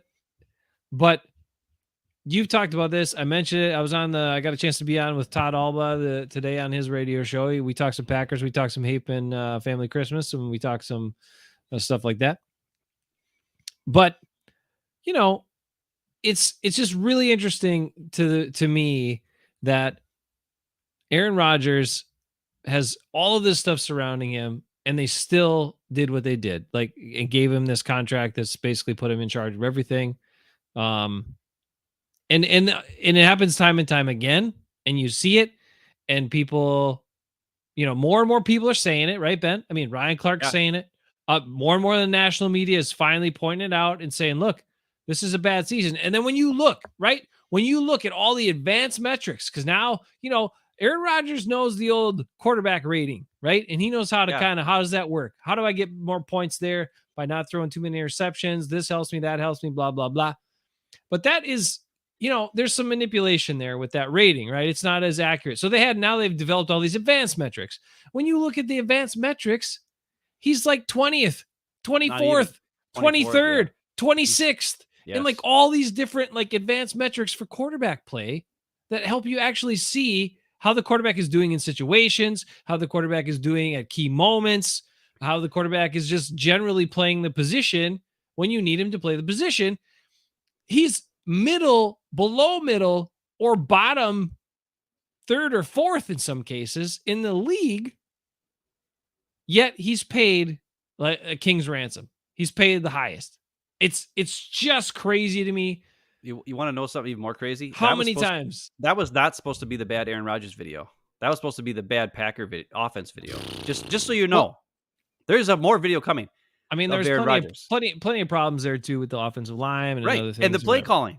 And like the play I showed calling. You, absolutely, 100%. Stupid guys, not like what is that play? They just let guys go free, and it's probably design of the play, but it's dumb. Like I just thought you can't let guys go free for no reason. No, absolutely, you can't. You can't count on them not knowing what the hell what they're doing or reading the play. You can't count on that as that's not a strategy. That's when dumb. they go against the Packers defense to practice every day, they count on it and it works. Well, and then you might have got that way. You might have got that way all the years Za'Darius was on the team. You can count on that with Za'Darius Smith, but you can't really count on that with other guys. Right. But okay, here's the other part I wanted to get to because I get off track once in a while. My brain is kind of a mushy mess these days. Don't talk about Aaron Rodgers. If you're going to say something about Aaron Rodgers, save it for later if it's Aaron Rodgers. I was going to say, then sure. I was going to say one thing. AJ Dillon drops a pass. Yeah. Aaron Jones fumbled. Yeah, he did, and it sucked. But you know when that happens, they just especially Aaron Jones fumble. Oh my God, how could he possibly do it? Well, he's got to stop this. He was sandwiched by like three guys. Like he caught a pass. He's trying to Okay, fine. But the thing is that one play happens. That's everybody's all over it. Aaron Rodgers makes a dumb play, dumb decision, bad throw, shitty throw, throws at the guy's feet. That's excused. Yeah. How many what's the ratio here that quarterbacks get?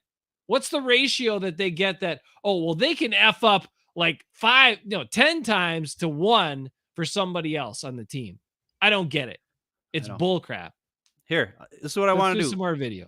We do some more video. If you have something that comes to your mind you want to say, just be like, hey, I got something to say, and then we'll just stop and we'll go. We're an hour in. I'm not going to say too much more. No, I know, but the thing is, the reason why I'm saying that is because I've got so many videos of things, and you're bringing them up, and I'm going to show them. So it's like it makes more sense to bring it up as we talk about it instead of talking about it and then showing it later. You know what I'm saying? All right, guy? My mistake. You know what I'm saying? Well, I got we don't. I know we don't. We just we wing it and all that kind of crap. Do we? I think we have a plan, a master plan. Go ahead. I'm just showing this is a 3rd down and 3 or 3rd down and 5 or 4. So this is the same type of play as we just watched the Packers offense. And I just want to show this play. And it's a successful play for Lions. Somehow there's a penalty On the next play, I don't know. That's the other thing. I didn't watch the game. I just watched all 22. So they sometimes don't know. They don't show flags. So I guess there must have been a penalty that stopped them on this drive, which was bullshit because I don't know where that penalty came from. They probably just got help from the refs, but whatever. The Packers did. But you're going to watch this play. It's 3rd down and 4, and the Lions utilize these two players, and they attack Savage. Okay, and they understand the Packers, especially when they see these two guys. They know that the Packers like to play zone, and they'll sit zone. And those previous plays we watched, the Lions played zone, and they sat zone at the first down marker, right? And down here you got your running back who just sits there and does nothing. He helps protect. So you got one receiver with Jair and Amos. You got these two linebackers just sit in the same freaking spot the whole time, which is dumb. And then these two guys attack Savage. And you'll see as it goes. So you got the short route here. Okay. You got this guy running through, and Campbell's touching him, which is a penalty, but luckily they didn't call it. And then you got this guy right here. What's going to happen? Linebacker or this tight end is going to go straight up the hash marks. This receiver is going to come, and it's going to be a first down here. Shot right. And Goff, you might think, well, if this is Aaron Rodgers, right? You see Quay Walker, he'd never throw this ball, right? Goff don't care. Goff throws it right here. Even though Quay Walker's standing right here, he doesn't give a shit. He throws it because he's not afraid. So now you see these two guys run into each other. That puts Savage in a mess, in a bind. He's already trailing both players. Like, honestly, Goff could probably throw to either one of these two guys because they're both actually going to end up being open. Because you got Rudy Ford is freaking, what is he, 35 yards deep on a freaking 3rd down and 4. Awesome. Great. And then, of course, Rasul Douglas. Yeah, then you got Rasul Douglas who's just kind of back here doing nothing. I don't know. Like, it's a shame. Like, right now, if this should happen, Rudy Ford should have probably crashed, and then Rasul should take his place. You know what I'm saying? For like a deep to help out. That's what probably should be happening by at this point, because there is no threat over here. But that's not what happens. And you're going to see the tight end go across. This guy comes over here. Quay Walker's here. Goff doesn't give a shit. He looks right at it. And you might say, well, is he throwing it here? No, he's throwing it here. But he's looking right at Quay Walker, which freezes Quay Walker. Is that Quay Walker's fault? No. What's he going to do? Throws it the first down. Brown. First down. Why? Because you attack Savage. You understood the Packers are going to sit at the sticks. And you throw it just to the outside of Quay Walker because you stare right at him and freeze him, and you throw to the open hole. That's good quarterback play and a good play call that takes advantage of the defense's problems. Look at him. Goff's looking at him the whole time. And why the Packers clear out the middle there for him? Like, that undisciplined pass rush puts no pressure in his face. Well, it might have been because you had the two linebackers there to pick up if he should move up. You know what I'm saying? Like, the linebackers are probably supposed to stay where they were because the pass rush went to the outside. Yeah, but I mean, you're not worried about Jared Goff taking off and running. Well, if he gets 4 yards. No, but with like pressure in the guy's face is a lot better than what the hell ever they just did. But yeah, go ahead, keep going, because I forgot my son's he's sleeping in the vicinity and he's got school tomorrow. Oh, okay. Those guys who don't work anymore, we don't have to worry about it. Oh, okay. So this is 2 plays in a row that are bad. I'm just showing them because it makes me sad. Let's take a look at this. You got Jamal Williams. You got only 2 offensive linemen to block over here. Single season record holder for touchdowns in a season for the Lions. Bro. Over here you got all these guys, right? You got all these guys, and you got 1, 2, 3, 4, 5, 6 Packers over here, and there's 5 Lions. So it makes sense, right? Quay Walker, Amos, Kingsley Enagbare. These 3 guys. And then, of course, Jared Reed. And there's only 2 guys to block. These 4 guys for Jamal Williams, right? They should attack and go for it. But let's see what happens. Jared Reed gets double teamed. Now, Williams makes a move to this side, which, of course, is probably going to make Quay Walker go that way. Amos has to look out for a pass, though I don't know who's coming at him, because here you got 1, 2, 3 possible receivers, 4th receivers. There's probably a receiver out here, so he's got to look out for him. Rudy Ford over here. Enagbare probably getting blocked by Penei Sewell.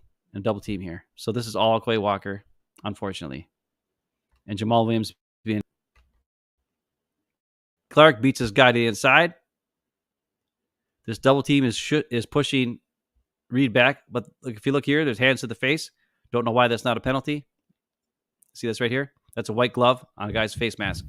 Should be a penalty on the offensive line. Not called. Whatever. Let's call. Okay. You think you'd call that on a double team block, by the way, but whatever. Right. Maybe they don't. Maybe they didn't see it. That's fine.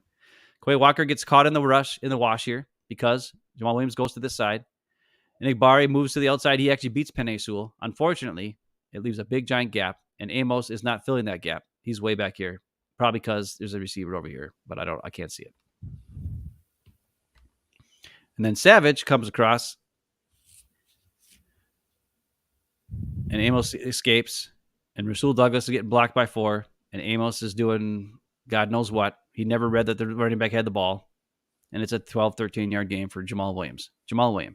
But it's a good cut by Jamal Williams, and he read that. He got back to the backside, made a good play. Now this is the big pass downfield. The really only bad play by Rudy Ford, but it's also Savage. I don't know what the hell he's doing on this play either. There's only 2 guys in motion, or 3 guys, I guess. Have you looking? Packers blitz, so they put a pressure on the Lions. You've only got 3 guys in the route. You got this zone. You got Douglas, Jair, Rudy Ford, Savage in the slot. As you're going to see, obviously, this guy's covered here. This guy's covered here. The problem is here. And you've got here, and you got here. So what happens? Savage is backwards. I don't know what he's doing. He's backpedaling this way for reasons I don't know. I guess they're playing like a zone across this way, I guess. I don't know what this is, what this defense is, because this guy's wide open. So if Goff wanted to, he could throw it here. But he doesn't, because he knows he's going for the big guns here. But everybody's open on this play. I don't know what this defense is. And here's Savage. He's still backpedaling. Why he's still backpedaling?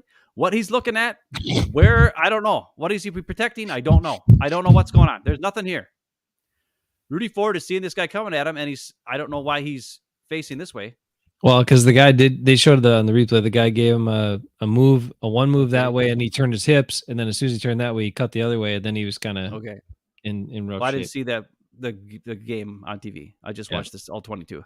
Gotcha. But I mean, what is this Savage doing? Why is he just backpedaling like backpedaling for no reason? You might as well send him on a blitz if that's all he's right. Do. He's not doing anything. He's still backpedaling. Like, what is he doing? Who's he protecting over here? There's no player over here. So bad play by Rudy Ford, but it's not like he had any. Well, he's put in a pretty tough spot. We got max protection with the blitz. This guy stays the block. This guy stays the block. No, this guy goes out. How did they not get there? It's another great example action. another great example of defenders occupying space but not really covering anybody. That's great. They sent Rasul on a blitz. That was Amos over here. Yeah, Amos. That's what happened. And Preston, of course, doesn't contain like a dumbass. And when he cuts to the inside, he takes out an Igbari who beat his guy and he can actually get to make a play. And if Preston would just contain his freaking position, but of course he jumps to the inside like a dumb idiot. And that gives Goff the angle to go and make the big play. And then Igbari can't get there. And Preston, of course, gives up on the play. By the way, I got Preston coming up. And I have to say, Preston Smith is the reason the Packers lost this game. Wow, that's a bold statement. He is the reason they lost this game. Because it's one thing if you have one fumble or you have one drop or if you have one, something bad happened here and there, whatever it is. Look at this pulling guard. I want to show this because this 73, when he pulls, he gets up and he waves goodbye to Rasul Douglas right to his face. And how Rasul Douglas didn't punch him after that, I don't know. But he held it. So why did he punch the guy? Maybe it was the same guy who punched him. I don't know if this was before or no, this is the second touchdown. I don't know. We'll watch 73. I think it was. I think it was 73 that he hit in the face. Okay, well, 73 is waving him goodbye right there. But then he shakes his hand after. So Rasul could have been a jerk, and he wasn't. So it just shows you I don't know what's going on with that. This is the Aaron Jones fumble. This is a great play. It's a screen pass to Aaron Jones. You got Tunyon, or I don't know who this is, actually. I think it's Tunyon. Moving in motion. You got all these guys pulling. It's great. It's great. They're all moving. Look at this. Look at all these defensive linemen are all they're all going to the quarterback. This is the exact same play the Packers ran against the Kansas City Chiefs in 2019, where Aaron Jones caught it, took it to the house. But you know what the difference was then? They had guys who actually knew how to freaking block. There's one guy who could cause a problem here. This guy. There's 1, 2, 3 offensive linemen to block this one guy. Just get a hand on this one freaking guy. But they don't. Bakhtiari shoves him, and this guy's not even moving that fast. But he beats him. And Tunyon, 23, that's the guy I talked about earlier, right? Tunyon doesn't stick on him, so he gets out. So because now Bakhtiari got beat to the inside and Tunyon got beat here, Jones has to slow down. If Bakhtiari holds this block, gets in front of him, Jones is gone. But because he's coming, Jones has to slow down a little bit, which allows this guy who's hustling to get in there and knock the ball. And it becomes a sandwich zone. Here you got 23 hitting Jones low. You got 79 hitting him high. Actually, I guess 79 is going to cause a fumble. And you got all these linemen up here blocking nobody because they didn't do anything. Yeah, the guy Bakhtiari is supposed to block. Oh, great. Yep, the guy Bakhtiari was supposed to block. So the guy that I showed, let's go back and look at how many guys there were that could have blocked that guy. There it is. One guy. This he's guy. He's not a speedy guy. Look at where Bakhtiari is. If you know this is a screen pass, why isn't Bakhtiari moving like this? He should be moving this way to shield this guy from getting there. Right. He wants to create a gap between him and Tunyon. Like he should block seal and Tunyon should seal. Forward. Yeah, but he moves forward. Sorry for interrupting you, but you're right. And he's kind of moving that way, but this guy just beats him. Like, attack him, Bakhtiari. Attack him. Get on him. Don't let him get back past you. You're supposed to be one of the best left tackles in the NFL. And Tunyon down here blocking like shit. But you know who fumbled? Aaron Jones. And Aaron Jones sucks because he fumbled. Even though that play was set up perfectly with freaking 4 blockers and only 2 guys to block, and neither of them got blocked. But Aaron Jones fumbled, so it's his fault. Let me tell you something. After watching this game back, Aaron Jones was fucking awesome in this game. He made more guys miss than you would ever be. And by the way, per PFF, the number 2 player with more yards per expected yards on the ground this season, Aaron Jones. Number 2. NFL. More yards than expected because his blockers can't block worth a shit. Yet he constantly gets yards. But he fumbled and he sucks. Fuck you, NFL Packer fans who don't know shit about football. You'd fumble too if you got hit by a guy who you're expecting to get blocked when there's 3 guys there to block him and none of them do. It's bullshit. Sorry for yelling. Here's the very next play. Do you have anything to say about that? Well, I'm with you on that. Like 7 F words in there, and I mean, my mind. Aaron Jones is put in a terrible spot right there, and I didn't see that angle of it to see how many guys could have possibly blocked. It's one ridiculous. Guy. Yeah, that's right, and that's the thing. These stupid, and not stupid fans. I don't want to say that because people are fans. They're fans. Like I don't want to be like a dick to fans. You don't see everything. You see what happens on the field. You see a screen pass to Aaron Jones, and then a guy come and smack him, and he fumbles. And that's what you saw. You didn't see the fact that there were 3 guys who should have blocked somebody, or 4 guys, and only had to block 2 guys, and they didn't block shit. Yeah. But Aaron Jones gets called out, and they say he sucks, even though he's like the best freaking guy on the team. And Aaron Rodgers makes fucking mistakes all game long, and he's just fucking like, oh, whatever. It's Aaron Rodgers. He's so great. He can do whatever. He can throw fucking shitty passes and make dumb decisions and not read the freaking defense and do stupid shit all game long. And he gets fucking everything handed to him. Nobody ever says shit. But Aaron Jones has 1 fumble because his guys don't fucking do shit, even though he makes plays all game long, and he gets to fucking be. And everybody says, oh, no, Aaron Jones, he hit that fumble against Tampa Bay. That fumble against Tampa Bay happened after Aaron Rodgers threw a pick. After Aaron Rodgers played like shit, they were down by a bunch of points, and they were already, and that was almost like the end of it. And luckily, Tom Brady threw him back into it. But that game was over anyways at that point. But go ahead, blame Aaron Jones. Blame the guest, the best, nicest, most awesome guy on the team. Just blame him, everybody. Go ahead and let asshole douchebag fucking quarterback get away scot-free with his fucking $150 million he got paid for doing jack shit. But Aaron Jones, who is going to make $20 million next year, but only $3 million guaranteed, let's cut his ass because he fumbled once because guys don't fucking block for him. Yeah, that makes a lot of fucking sense. I hate this fucking team. Hey, I can't do it anymore. You know, I can't watch this crap anymore. Ben, you know, one other stat that held up in this game as well as the whole year. What? Okay, well, let's just add them up. Aaron Jones, 12 carries. AJ Dillon, 9 carries. Christian Watson, 2 carries. Yeah. Allen Lazard, inexplicably, 2 carries. I shouldn't even count those. It wouldn't matter if it was Tyreek Hill on those 2 carries Allen Lazard had. He wouldn't have got no yards either. That blocking was so bad. The blocking was so bad in this game, dude.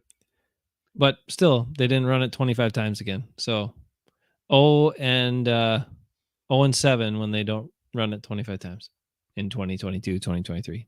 Just a heads up. All right, I'm sorry for you using 27 F words. That was a lot of swears. Yeah. I'm super pissed. I can't take it anymore. It's just, I don't understand the NFL fans. I don't understand people in general, to be honest. Sarah was monitoring you. She says, Ben, bleep, bleep, bleep, bleep, bleep. How many times can you let him do this? How many times can you let this asshole get off scot-free and then you have awesome guys and you fucking shit on them? It's bullshit. Hey, that's what they do. Fuck, I'm so pissed I'm crying. I know, just calm down.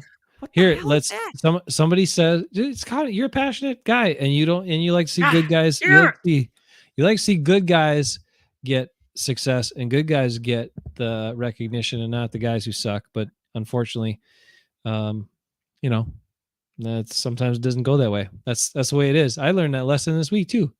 You can be a good guy and you can be trying hard and doing your best and people don't value you, but some other people, hey, they get the way. That's the way it goes. Also, Jonathan says we need a kicker too. Now, I'm sorry, but if you cannot make a 53-yard field goal, you are not the ball in the end zone on freaking kickoffs. Then you're not an NFL kicker. I'm sorry. I love Mason Crosby. He's a great guy. He's got a great head of hair. He's got like 8 kids. Congratulations. But dude, I mean, 53 yards, you can't, it's short from 53 yards when wind's not a problem. It's not, negative 100 degrees or whatever, or negative 30 degrees, whatever it is. Like you can't be an NFL kicker then. You just can't. I'm sorry. Love Mason, but he should have retired. All right, get me on the screen here. Now, this is what happened right after. This is the thing that also bothers me. Okay, this is the 3 plays that happened right after Aaron Jones' fumble. Okay, we just watched this one. Savage, and it's all Darnell Savage. He makes a good play here. He plays his zone. It's a completed pass. He makes a tackle. It's good.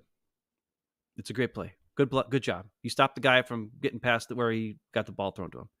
He's there. Okay, he didn't make the tackle. It's a bad pass. Okay, it's not as good as I thought. Still, he was there. He did something. Very next play, Darnell Savage in coverage on St. Brown. Okay, we're going to watch it. He's over here in the slot. St. Brown's in the slot. He's going to do an outside route here. Savage is going to read it, get his hand in there, and break it the pass. Great play. Great play. Watch all he hustles here. This is slow motion, so he's moving fast. I'm telling you right now. Boom. Hand on the ball. Knock it down. Great play. Awesome play, Savage. Worked hard. Look at this. His coach is on the sidelines. Look at these guys running up to him, giving him high fives. Awesome. Go ahead. What do you got to say? No, he read it and he broke on it. I mean, it seems to be a much bigger strength of his than trying to play and monitor a bunch of things at the safety spot. Right. Okay, but here's the problem on the very next play. Are you ready? So he gets all full of himself right now, just so you know. Let's watch him. He thinks he's the man. Get ready. He's like moving his head down. That's right. I'm the man. Now let's watch this play. Here he is in motion. He's over here. He's on St. Brown. St. Brown's in motion. Watch how fast St. Brown is moving in motion. Watch Darnell Savage move in motion with him in man coverage. He's already trailing him by at least 1.5 yards, and he's 5 yards off. The first down marker is right here, 25-yard line. Watch the hustle by Darnell Savage, the guy who just made a great play. The guy who it's 3rd and 4. You could stop this play. You could do the exact same play again. Let's watch. Is he hustling there? Is he hustling? Is he hustling? Oh, now he is. Oh, shit. Oh, crap. Oh, fuck. Oh, first down. If he would have hustled the way he hustled on the previous play, he would have gotten in there and bricked that pass up too. But because he was slackadaisical in his coverage, it's a completed down and it extends a drive that should have stopped right there. And they would have had to punt. There would have been no field goal. There would have been no Rasul Douglas penalty because our guy, Savage, who made a great play, decided to slack off and whack off on the very next play because his guy went in motion and he didn't work hard. So when you just showed that replay back, that was pretty funny because Goff already has the ball and he's still jogging super slow. Yeah. I'm like, dude, the ball snapped. Let's watch it again. Let's watch it again because this is the kind of stuff that drives me nuts. Because we have guys on our team who work hard, like Quay Walker. And after the game, everybody's talking about, we got to trade him and cut him because he bumped the guy or whatever it was. And it was a dumb thing. It was dumb. But you know what? He doesn't slack off. He never slacks off. Then we got this guy who just made a great play. And the very next play, he's so full of himself that he moves. Now, this is slow motion, but still, look at how St. Brown is moving. He is trailing him by 5 yards. And now he sees, and he's still kind of like flat. Attack the guy. What are you doing? And then that drive extends. Now, this is going to be, how much minute? I got a good minute and a half of just Preston Smith. This is the last drive that led to a touchdown. And this is why I say Preston Smith has to go. I have had enough of Preston Smith. Unless you have something to say about Savage? No. Okay. I think it's. I mean, that play just says enough. You just saw what it was. Yeah. He slacked off, and then craziness ensued. Rasul Douglas got pissed and picked up the ball and punched the guy in the face. It was stupid, dumb. My favorite guy, stupid. That's what other thing that makes me mad. My two favorite guys fumbled and punched the guy in the face. They did two stupid things. But there's other guys who do 1,000 stupid things all day, all game long, but nobody knows it because they kind of hide it well, right? You don't know. My two guys do stupid stuff, and then they look like it, and then they're called out for it all the time. But whatever. Okay, so here's Preston Smith. We're going to watch. All we're going to do is watch Preston Smith this entire drive.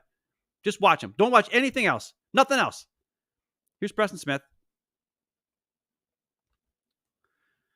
Okay, he's supposed to seal the edge, right? He's going to the quarterback again. He's Zadarius Smith in it. Instead of worried about sealing the edge, worried about this blocker doesn't have to worry about him. He's already passed him to the backside. He's so far out of the play, it's over.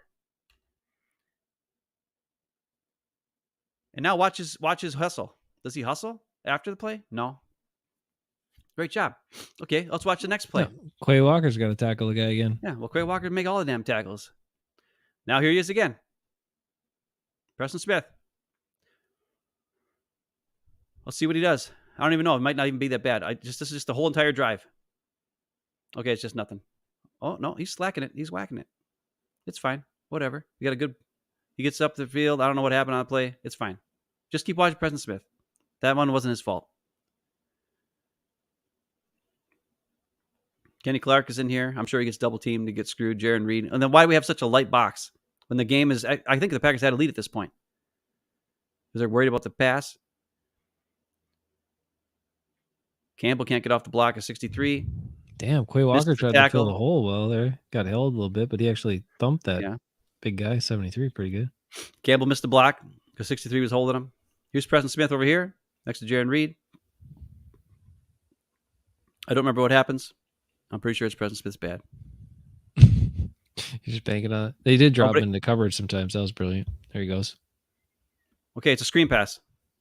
It's a screen pass. He reads it. He beat the double team. He beat the double team. The guy's in front of him. Just get your hands. I'll say this one more thing. Preston Smith does not attack and drive on tackles. He's a reach tackler. Yeah. And the other thing is he doesn't. As soon as he reaches a tackle, he stops his feet from moving. He doesn't drive through the player. He stops his feet, and he reaches. That's what he does, and that's what he does on this play. He's going to stop his feet. Wyatt makes a good call here too, Ben. Yep, there he missed. Reach with his arms. Wyatt makes a good call here after that one. Says He was after that $1 million bonus because he only needed like 1.5 sacks or one more sack, that and then what he it could get his. Yeah, he would have got a sack bonus if he had got to one more Oh. sack or yeah, he was close. Probably. I didn't know that. That's $1 million for a sack, baby. So it's the same play from the other angle. He does a great job splitting the double team, and there are two linebackers. Well, you don't see it here, but watch how he's a reacher. See, his feet stop and he jumps and reaches instead of trying to just drive through. Just keep driving. I mean, that's pretty good by Jaron Reed. Jesus, I mean, Jaron Reed's always good. That's It's going to be sad when they don't sign him back because they think that he's not that good, even though he's better than Kenny Clark. And all right, here's look at Jared Goff on that play. Like, Jared Goff is going all the way to the right, throwing back to his left, like making accurate throws. I mean, I don't know. I said before, is Jared Goff the number one quarterback in the division? I think he is. There's TJ Slayton making a play. Good job, TJ. He had a great game again. TJ Slayton's showing up at the end of the year here. He deserves more playing time. Yeah, I go Slayton and Slayton all day long. All right, maybe I got a little too mad about Preston Smith. No, there's another play. There's another play coming up. Trust me. Trust me on this. You get double teamed on this one, kind of. Kenny Clark, TJ Slayton, good job, those guys. Awesome play. Okay, we're almost done. We only got about a minute and a half to go. I'm losing my mind today. I apologize. But I'm just so pissed. Like, you guys all saw this on Sunday. I saw it today. I knew what I was expecting, but I didn't see what happened. There's Preston back in coverage again for some dumb reason. And now he has a chance to make a tackle on the running back. Is he attacking him? Nope. Good thing Jair's there. That was when he tried jumping over the top of Jair. That was dumb. And Jair gets up like he's tough. You weren't tough. You just stood there and the guy tried jumping over the top of you. So Jair played pretty good in this game. But he stayed on his side again. He didn't trail. He didn't follow the guy. He didn't follow St. Brown like they did last week. I don't know why. You get savage for that. Get savage for that. Yeah, well, it was great. It was dumb.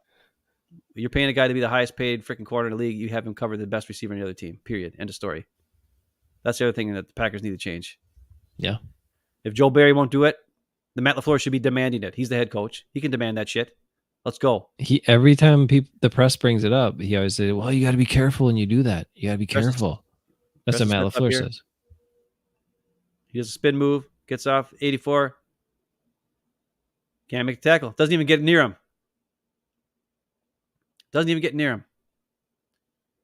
Doesn't hustle. I'm done with him. I can't do it anymore. Did the Lions go for it on that fourth down? No, this is where they scored a touchdown. Yeah. So I love how these defensive players make a stop. They're like a yard or two short, and then they get up with their fourth down signal. They're like, yeah, fourth down. Like, dude, if you leave somebody with a 4th and 2, they're probably going to go for it. In this day in the NFL, they're like, screw it, we'll go for it. Yeah, they're going for it. 4th down and 2. Wait, is this the end of the game? I don't think so. Because that play at the end of the game was it's not. The play they ran at the end of the game was freaking brilliant. Yeah, it's a great play. Absolutely brilliant. They attack a specific player and make him choose to cover this guy or that guy. The Packers never do that shit. I know. It's awesome. And then Packers run straight 20 yards downfield. Everybody run straight. Freaking stupid. And here Jair, the greatest coverage guy in the league, can't cover a guy on a freaking out route. Awesome. Good thing we paid that guy a crap ton of money to do nothing. Yeah, he's off DJ Shark by like 10 yards. Great. Smart. He's Preston Smith. I don't know why I keep saying Preston Smith sucks. Maybe, well, he's kind of sucky. Let's see what he does in this play. Maybe I'm overblowing Preston Smith. He gets spin move around that full wide receiver, and he can't get there again. I mean, he's not fast. Everybody knows that. He's just not good. He's just not a good. He's not a hustler. He's not a hustler. He can't cover. They keep jogging him back to coverage. When he tackles, he doesn't attack the tackle. Now we got some teammates throwing him under the bus. Devontae Wyatt says, I remember a play against the Bills where after Allen got out of the pocket, Preston jogged after him. Well, there's a lot of plays where he jogs. Look at this. He's got him dead to rights. What is he doing? He actually gets in the way of Kenny Clark's slow ass. And then this guy running back gets another freaking 10 yards after that. He's right there. Look, Quay Walker, he's dejected. He's like, what the fuck are these guys doing in front of me? Because he's the one that's always got to tackle everybody. I know, he's the only guy who does anything, but everybody wants to get him off the team? I mean, come on. Preston Smith's now on the bottom. I don't know what he does. I'm sure it's bad. No, it's nothing. He gets there. He gets You just pressure. can't. Good job. But Campbell stinks. We all know that. But there's 17 Packers there. I don't know why I'm playing this. This is actually a waste of time. I guess I just was too mad. This is at the end of the game, so I was so mad watching Preston Smith. I was watching everything. It was just making me mad. I hate guys that don't hustle. And then you see these guys. Look at Wyatt. Look at these guys. Falling, yeah. These guys are nuts. Quay forcing it back inside. Quay's getting held. Against a big dude. Campbell Look at God. Campbell totally unblocked, and he can't. That's the best he can do. Totally unblocked. That's the best he can do. Okay, that's really Great. pathetic. Great. Here's Preston here. I don't know what he does. Maybe it's nothing. I don't know what it is. I don't know why I'm showing this play.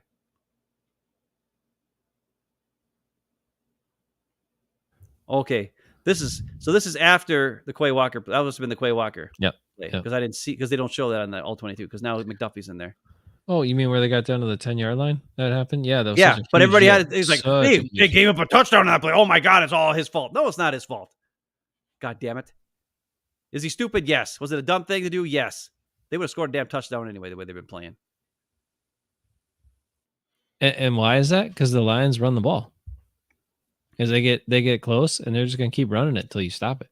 That's right. Look at this formation. One wide receiver and a whole bunch of freaking dudes all across like this. They're like, we're going to... And you know what the other part of that equation is? We've talked about it. Their quarterback isn't worried about whether he has to throw a touchdown pass or not. He just hand it off, right? Jared Goff will just hand it off. Even though he wants to win. Yes. He just wants to win. I'm sorry you watched this. I'm kind of losing my mind. But you'll get to watch the touchdown and see what happens where it's like the biggest hole in the history of all time. Devontae Wyatt almost got a face mask there. Eesh. I don't know, man. This is what this is also showing you is just how this defense doesn't pursue the way other teams' defenses do. They don't attack. Guys do. Some guys, but like the defensive line does. As a other than Kenny Clark. Yeah, well, the one thing about Kenny Clark is, hand it off, run it in. Look, why can't close that make that? I want to see what happened there again. Because there's one guy who was in front of both Wyatt and Preston Smith. Yeah, I don't know how that worked. Why didn't one of those guys? What did Preston do? Watch these two guys. What happens? All right, here? Let's see what Wyatt. Sully's on the end. Sul just lets him go. Preston just kind of let him go. But Preston can't close that. You're running up the gut. You can leave that guy unblocked. You don't have to do much to him, right? Yeah, there's nothing you can do there. And Wyatt got kind of a kick out block, so he got a little thrown off. But the tight end picked him up. Yeah, but he kicked him out. He was coming from the other formation side. So as a D lineman, it's not something you're necessarily expecting. So this tight end gets all the way over here and takes out Wyatt, and this guy goes right past. Doesn't even block either of these two guys. That is. No, it's the guy in motion that gets him. See? Oh, okay, yeah, that's not his fault. So I mean, he's not reading the guy in motion. He's looking at that's his a nice key. play. Yeah, I mean, look, the Lions' offensive coordinator. I mean, people are raving about the guy for good reason. I mean, look at the play they used to seal the game. Look at plays they call. Look at plays they've called to win games. And on top of that, how about Aaron Glenn? Let's give him some credit. Did you see some of the stuff he called late in the game? Yeah, I want that guy as my defense coordinator. He just goes for it. I mean, come on. You look at the Lions' defensive roster. Do they have the experience that the Packers have? Do they have what people perceive as the same level of talent that the Packers are supposedly have? No. But they just play hard. And they do some wild stuff. And I like it. I mean, come on. Any person who likes the NFL in any way, I don't care what team you're affiliated with, knows the Lions should be in the playoffs before the Seahawks or the Packers. They deserved it. It'd be helpful. And it would be a much more fun. It would be a much more fun playoff game watching that team compete than watching what you're going to see the Seahawks get their asses kicked.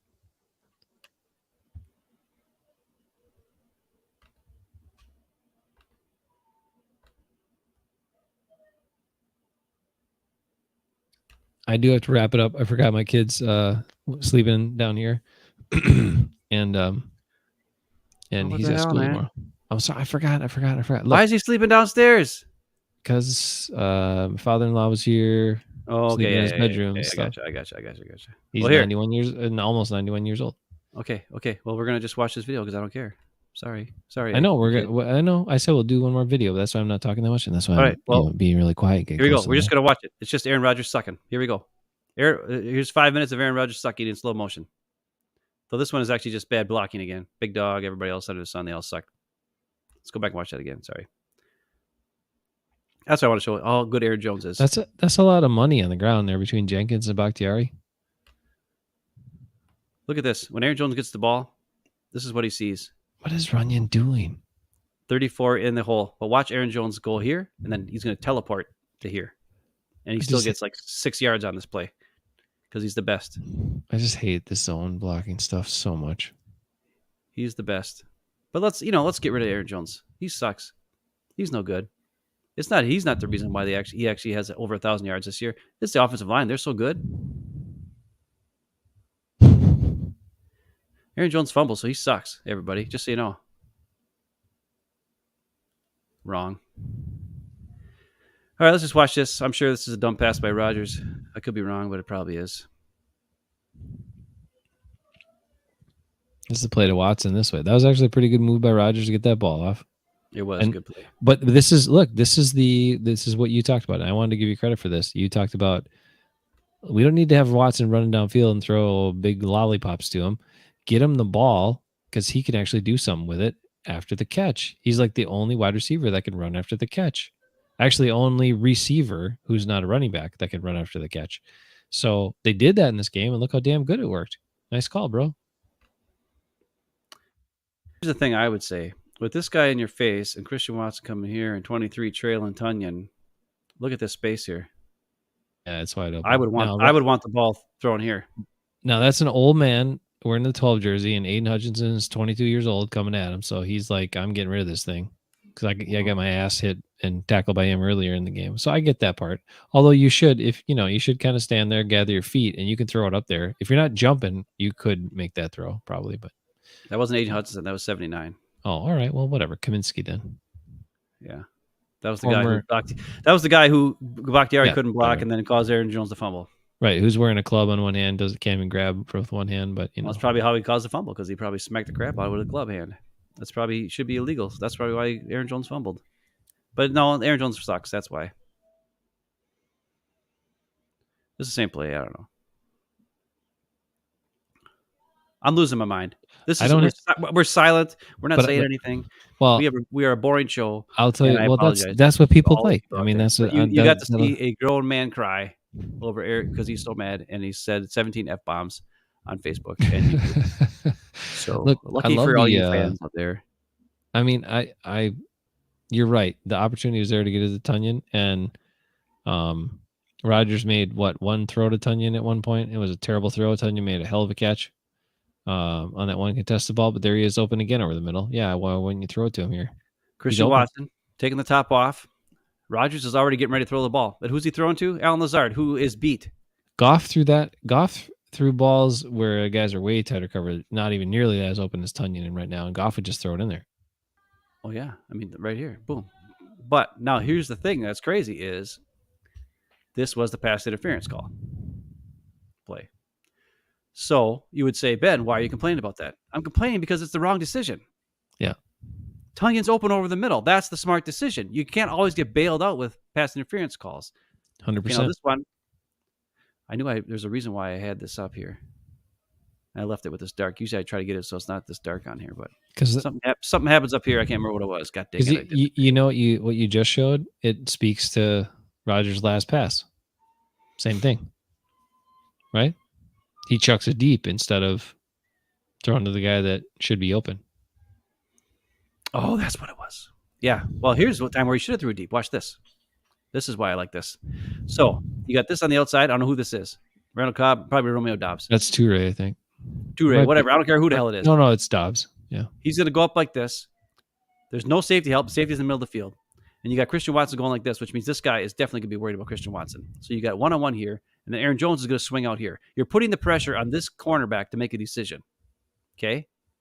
What would happen, do you think, if you would pump fake to Aaron Jones and let Romeo Doubs go over the top? Wouldn't that be awesome? When was the last time you saw Aaron Rodgers pump fake? Yeah, he doesn't do it. But not only that, watch when he's looking back. Look at this corner. Look at his body language. He's kind of ready to go deep with somebody, and he is looking at the quarterback. So you could pump fake. He's looking right at you. This would be the perfect time to pump fake. No, he jump past instead. There you go. Yeah, and Romeo Doubs is like, dude, I'm open. And he throws to Aaron Jones for a 5-yard gain. Now, normally I would be upset because he would wait until forever and then throw to Aaron Jones after that was actually throwing it early. So, you're like, Ben, why can't you win with Aaron Rodgers? You're right. He can't win with me. I hate him no matter what. But, he's got a good pocket. I don't know what he's looking at. I don't know why he, give the guy a chance. Wyatt also points out we got away from the short passes to Watson after the first quarter. Yes. I don't know why, because they worked great early on. They just stopped doing them. I'm like, I'd run those plays 5 more times in this game. 100%. Okay. Oh, Brock Purdy. Let's talk about Brock Purdy. Brock Purdy likes to, he did like 3 pump fakes on a play and got a touchdown out of it. Brock Purdy, probably going to be a Super Bowl winner this year. 3rd string quarterback. Niners can still make it. This is the amazing catch by Christian Watson. However, let's take a look at what the defense is doing here. Here's Allen Lazard. The ball should go here. Like this play is designed to go here. Yeah. Christian Watson is covered with the safety over the top. But Chucky McChuckerson is going to chuck it down there. He's already ready to chuck it. Like, look at what the defense is doing. Look at where the hole is. Look at where the play is designed to go to for the first down. On first down. But he wants to chuck it deep. And he throws a shitty pass and a great catch. Because Christian Watson is a monster. He has no business making this catch. No. Guys all over him. He's being mugged. He doesn't care. Was that a good decision by the quarterback? No. No. That's why it makes me mad. Right. Because eventually good decisions will come, or bad decisions will come back to bite you in the ass. Just like they do. Yeah. As a matter of fact, that same exact decision is the one that bites them later. Yeah. Right? 100%. And the problem is that this happened earlier. That's later. Because it's the same exact play. Almost. Not quite. Because it wasn't play action later on. That's a great catch. I mean, to be able to control it and hit the ground and not lose it and have a guy draped all over you and have to adjust and slow down when you're faster and everybody on the field because it's an underthrown ball. Like, it's a great catch. We're changing the play here. Not a good throw at all, but a great catch. I don't know what we're changing it to. Aaron Jones run. Aaron Jones run getting smacked. This is just the very next plays. Lots of O-linemen standing around again. Yeah. Standing around. The next one's going to be I think the very next play is the touchdown pass. And I want to show it because Christian Watson was wide open. I know he was. Had 2 guys on him. So I don't know what the hell he's... When Rodgers threw it, I was like, you're throwing the wrong guy, man. Because they both ran crossing. They both crossed each other over the middle, right? And Watson was wide ass open, but he was going for his guy, Lazard. Great. It's still the wrong decision. It was a pretty good throw, but the wrong decision. Make the right decision. Makes football easier. Right here. It's weird goal because Christian Watson's got single coverage here. You got play action. Both these guys are looking at Lazard. And Watson's wide. Look at him. Wide open over here. One guy on him and Lazard. Underthrown to the double team guy. Yeah. Genius move for your 18-year veteran quarterback. But hey, it was a touchdown. I'm not going to complain too much about that. But still, there's an easy thing to do. Jared Goff, he would have threw to Christian Watson. Yeah. Because he's the guy that's open. He's the right read. It's not about making some magical throw. It's about making the right read. So that was the fake quick slant to the fake handoff to the double-teamed wide receiver in the end zone pass. And Lazard had to stop his momentum and turn back to the ball just to catch it. I mean, it should, if you're going to throw it to him, it should have been out in front, right? Is this what the hell is this? His last pass? No, this isn't. Okay. This is the almost interception. But if you look at it, we got Tunyon's sitting there doing nothing. It's like open. First down and 20 or something. Yeah. It's first down and 20. And look, Aaron Jones is open. Like, He's throw open, it yeah. like right to the sideline over here. And he sees it and he throws it, but he throws it late and he throws it bad. Yeah, too far inside and late. He waits way too long and he throws it way too far. Why is he Right. throwing all the way to the 50-yard line? Throw it right here to the 40-yard line. That's a freaking first down, possibly a touchdown. Yeah. Now, there was a bull crap freaking penalty. I mean, it was a real legit penalty, but still, that saved that interception from They happening. got lucky. I mean, he got lucky and the Packers got lucky. Right. So we saw the one play where the guy should have picked it off. Then we saw this play where the guy did pick it off, but then the penalty canceled it out. But you're right. I mean, he waited so long. It goes back to what I was saying before. He has to see it before he's going to throw it now. That's where he's at in his career. He also threw it to like the wrong place. Right. That is also why weird. did he took like 7 hitches there. Why did he hitch, and then chuck it? I mean, it's you can almost see like he purposely wanted to throw an interception there. Yeah, and you can see right there, that's a hole shot. There's a big hole in there. And even if the guy's running downfield, you throw it, you drill it at him and you make him stop because that's where there's no defenders, right? You want to throw the ball where there are no defenders. I mean, just a tip for any quarterback. You might want to throw it where there are no defenders versus throwing it at a defender. I think this is the Romeo Doubs pass. Everybody's saying it's so great. I mean, he is the least open guy on this play? Well, nobody's open, actually. Well, some guys coming across the middle looked okay. Let's see here. Let's see what happens. I mean, I think... Let's see. I thought I saw somebody kind of coming over the middle here. Tunyon got smacked right away. He could go to Randall Cobb here if he throws it like right here. He's already ready to throw it to... Look at where Doubs is. Why are you already ready to throw this? I mean, he's not... he has not won. And that's the thing that makes me crazy. Everybody's like, that's the greatest pass ever. It wasn't like a pinpoint pass. He just chucked it. He just chucked it up. It wasn't like he saw the guy. He knew for perfection that the ball was going to fall exactly in the right spot with this guy. And no, it's dumb. It wasn't a great pass. It wasn't even a perfect pass. Everybody keeps saying how great a pass it was. It was dumb, and it wasn't even good. I mean, the thing you're showing here too is about the decision making, right? Like, why? I mean, I don't know. He has guys way more open than that, and he won't throw it, but then he'll throw that. Especially making such a quick decision. Yeah, when there's no pressure on you. Like, now nobody else was open, so he's lucky that nobody else was. Like, I can't blame him. I can't be like, oh, look, he could have looked over here and blah blah blah. No, nothing. There was nothing there. Well, he throws it so fast. I mean, Lazard could have been coming open on the other side. It's very perplexing. It would have been an awesome catch. Right. But especially when you go back and look at those other plays where guys are open, he's not throwing it there to those guys. And there's a guy who's not open and he's throwing it to him. Like, decided right away, I'm throwing it to him. Okay. That doesn't have anything to do with the physical limitations that the old man has. It has to do with his brain and his decisions. And that's even more disturbing than his actual execution of plays. This play looks almost exactly the same as the play I showed earlier that the Lions ran, with an outside receiver coming in. These two guys almost next to each other. One of them's probably going to run straight. The other guy's going to cut over across the middle. I'm assuming that's what this does. I don't know. Yep, there it is. And he got a little bit of pressure, so he's moving up in the pocket. But I mean, still, Watson's open enough. Watson's open enough. This guy's open enough. And Lazard's going to throw it to the G, and Lazard is going to be there catching it. There's nobody there. And I don't know what he does on this. Oh, he just Aaron runs. Rodgers has trust issues. He's got guys open. Yeah.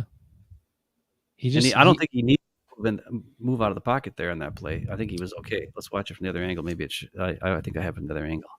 I mean, is that his whole thing? Like, he's afraid that if he throws it and the guy doesn't catch it, it could be picked off. That's why he doesn't want to throw it there. Isn't that a huge detriment? Isn't that taking away a big part of offensive football? That's the way he's played for like 7-8 years. Right. Like, interception averse. Like, he wants to avoid the interception at all costs. Why is he leaving the pocket here? Look at this. This is solid. This is good. I mean, this is good. Zach Tom's taking care of the big guy, or what's his face? The Hutchinson is not even doing anything on this play because Jack Tom's got it taken care of. If he sits in the pocket, throws it right here to Al Lazard, it's a 20-yard gain. Yeah, but he's trying to run out of the pocket, and there's no pressure on him. Yeah, set your feet and throw it, man. Like, and why go that way? He's running into pressure. Yeah. Like, what is he doing?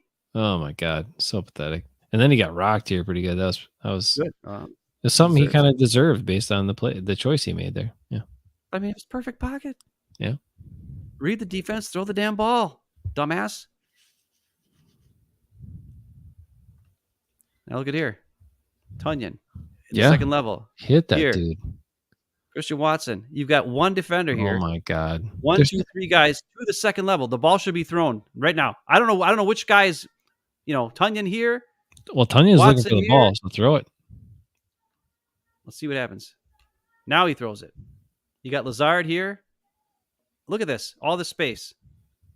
You got two guys wide open here. Mm-hmm. He's going to Lazard to the sideline because he doesn't want to throw a pick. But guess what? Before he throws the ball, out of bounds. Because it's such a shitty ass fucking pass. It's way over his head. How wide open are those guys? Let's watch that again. Good God, I can't even fucking stand it anymore. I'm so sick of this piece of shit ass quarterback. And all you heard was how not having a number one and not replacing Devontae and blah blah blah. After the game, well, I guess we never figured out how to replace Devontae. Really? I see two guys wide open right here. Two guys. Actually, three. Actually, four. Onion's open. Guy in the flat's open too. This is open. This is open. Four. This guy's open here too. Yeah, that's what I said. All five of them are wide open. I mean, I would say Lazard five. might be a little covered, but everybody else is like, there's nobody by him. Well, Lazard's not covered if the ball's going here. This guy's never going to get there. Yeah, if it's going there, but why throw it there? All those other throws are easier. Every single one of those other throws is a way easier throw. Right? I don't know, but it's a and this is just a terrible throw. It's just a terrible throw. Yeah, horrible. So wasted down by your $50 million quarterback, but let's not blame him for anything because it's not his fault. That's what I mean. Like, how many of those does he get to equate to, a bad play by some other position? I don't get it. And just so you know, this is the last drive, by the way. Right? Heads up. So we had five guys wide open on the last drive for a first down. I just want to make it clear when fans freak out about, how he threw that pick or whatever. And not having Devontae, right? Right. Maybe this quarterback needs Devontae Adams, but then I don't need this quarterback if he only wants to play with one guy. I don't need him because we got plenty of guys that are open. He just needs to throw it to him. Now it's second down. And if you look here, Cobb is going to come across the middle. This safety is ready. He's not looking there. He's looking over here. There's three guys here. I would get off this immediately. Like, I know I think this might be Lazard or whoever is going to be coming over here, I think. But with all these guys here, you can't throw it there. And you can't throw it here because he's going to tackle him right away. So the only option is to dump it here, which is dumb, or get off it, go back to the other side and see what's going on with Cobb, who's coming across the middle. Because the linebacker is here. There's a space. He dumps it off. Terrible pass. So that's two shitty passes in a row. Doesn't read the defense. Doesn't know where his guys are open. At crunch time when you need him. Crunch time. On the last drive of the game, when you need him to make a play, he throws a ball out of bounds. He overthrows A.J. Dillon in the flat, which everybody gave Jordan Love shit for in the preseason, by the way. Well, this isn't the preseason. This is when your game is on the line. Now, the guy in his face, that's kind of tough. So I guess I didn't see that guy in his face. So I'll give, Rodgers, I'll give you a pass on that one. Oh, but not on this one. Not on this one. I'm not giving you a pass on this one. Let's see this one. It's so good. No, this is the last play of the game. I don't know. Now you would expect the Lions, they're blitzing, so they're coming. So it's 1-on-1, right? Well, here's the other thing. Why is Tunyon I know he picked up why is he just standing here? Just move. Just get to the middle of the field. Yeah. Rodgers is not going to pass it to you. At least get going like toward the first down marker on 3rd and 10. And the safety is in the middle of the hash mark here. Way back, yeah. But this 24 is sticking with Watson. He's not letting him get beat. And if you look here, you got Lazard. I think this is Lazard here coming off of Randall Cobb's butt. He's going to be kind of open, but not really. 39 is grabbing him like nuts. Should be a penalty. They ain't going to call out the game on the line. He's open. Yeah, Lazard's open. Yeah. Lazard is wide ass open. Beyond open. And this is exactly the same as what happened last year against 49ers in the playoffs when the game was on the line. Alan Lazard was wide open. This is not quite as wide open, but it's pretty close. He's open. Throw it. I mean, you And- could throw it now. If he'd see it, if he would have waited, of course, the guy's on his face. Yeah, well, he had to, but you have to anticipate that. Okay, so let's just make it clear for everybody. You have two guys running straight. You have four guys in the pattern. Two guys running straight. One guy leaking out late, and Lazard is the only guy changing direction. It would stand to reason he's probably the guy that should be the number one read because he's the only guy changing direction here. Rogers is not even looking at him. I'm chucking it to Watson. I don't care.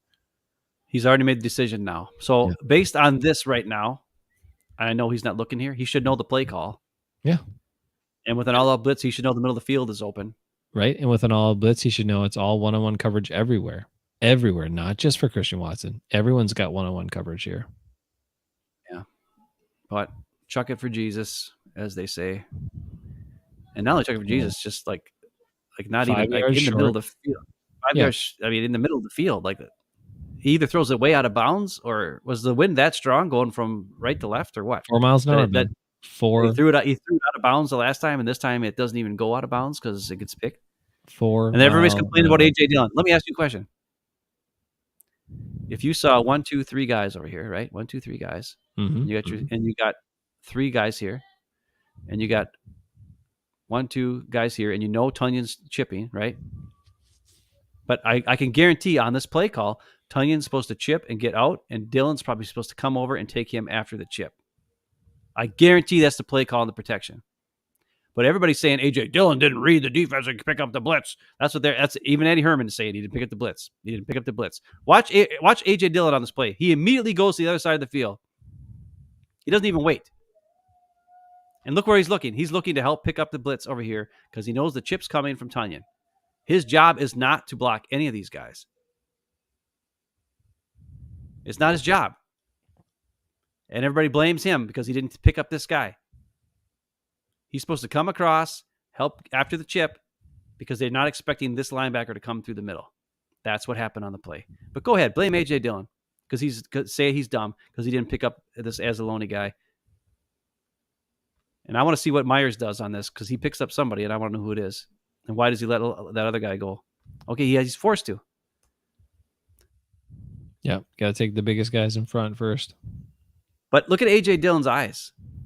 Yeah, he's heading over. He knows we got like Myers is supposed to take this guy, Runyon's supposed to take this guy, Tom's supposed to take this guy. That's all covered.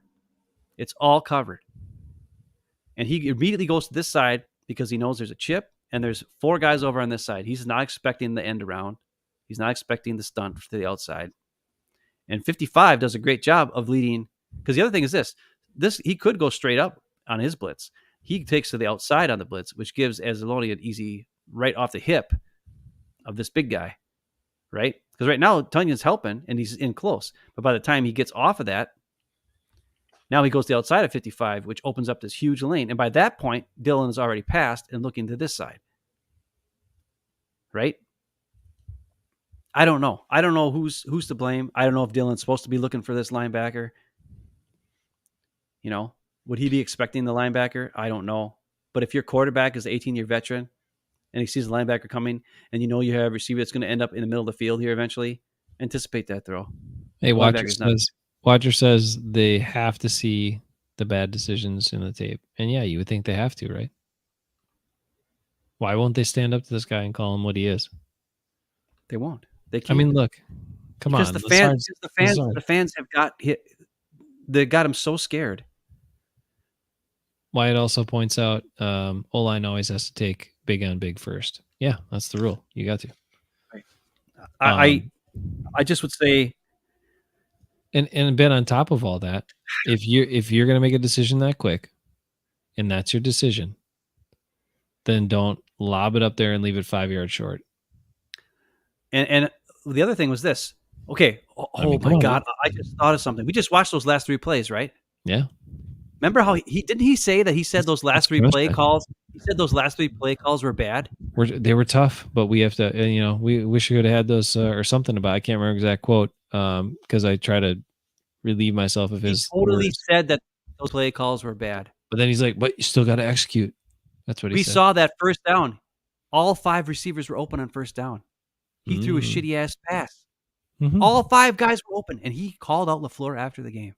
Yeah, nice. And on second down, he had 2 guys open at least, and he saw him. And on third down, yeah, maybe that was rough. It was an all-out. I don't know who called that. Everybody go deep, or 2 guys go deep, and another guy come across the middle, and max protect. Just think if you had 2 guys changing direction on that play, how well it could have worked. Could have given them options, right? Now, That's what you get. Wow, I didn't even think about it until just now. That first play should have been. He had 3 guys. He had 3 guys open 20 yards downfield, 2 guys open 10 yards downfield, and he threw it out of bounds. But that was a bad play call, Aaron Rodgers. Tape don't lie. Man, I cannot get over this. Aaron Rodgers will lie, but the tape. Oh, he lies all the time. He's the biggest sack of shit in the world. Biggest sack of shit in the world. And here's the thing. I used to love the guy. I used to be the biggest fan of Aaron Rodgers. Me too. Because I hated Brett Favre too. Because he did throw picks. But you know what? At least he was honest that he sucked and he threw picks. Rodgers is man, he threw LaFleur under the bus on that. Think about that, guys. And we just watched it. We just witnessed it. And that's why I'm saying to you, man, that's another reason why I get all the arguments for, wanting LaFleur to have an opportunity and not have to work with this D-bag and be a head coach and see what he can do. I get 13 wins, 3 seasons in a row. I get all of it.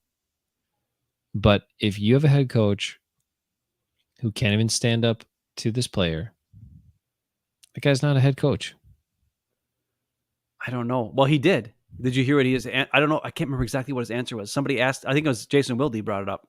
He brought up that Rodgers questioned those 3 play calls. Wilde's been probing a lot more here this year. And LaFleur was like, "Oh, he did, huh?" And he said, I can't remember exactly what he said. He kind of gathered himself and he said something like, everybody would like to have a play call back or a play back or whatever. But I think that's what he said. What he should have said was, "Oh, really? That's on the first play I called out of those 3. I had 5 guys wide open and my quarterback threw the ball out of bounds like a piece of shit out of a perfect pocket." But he didn't. He should have. I would have.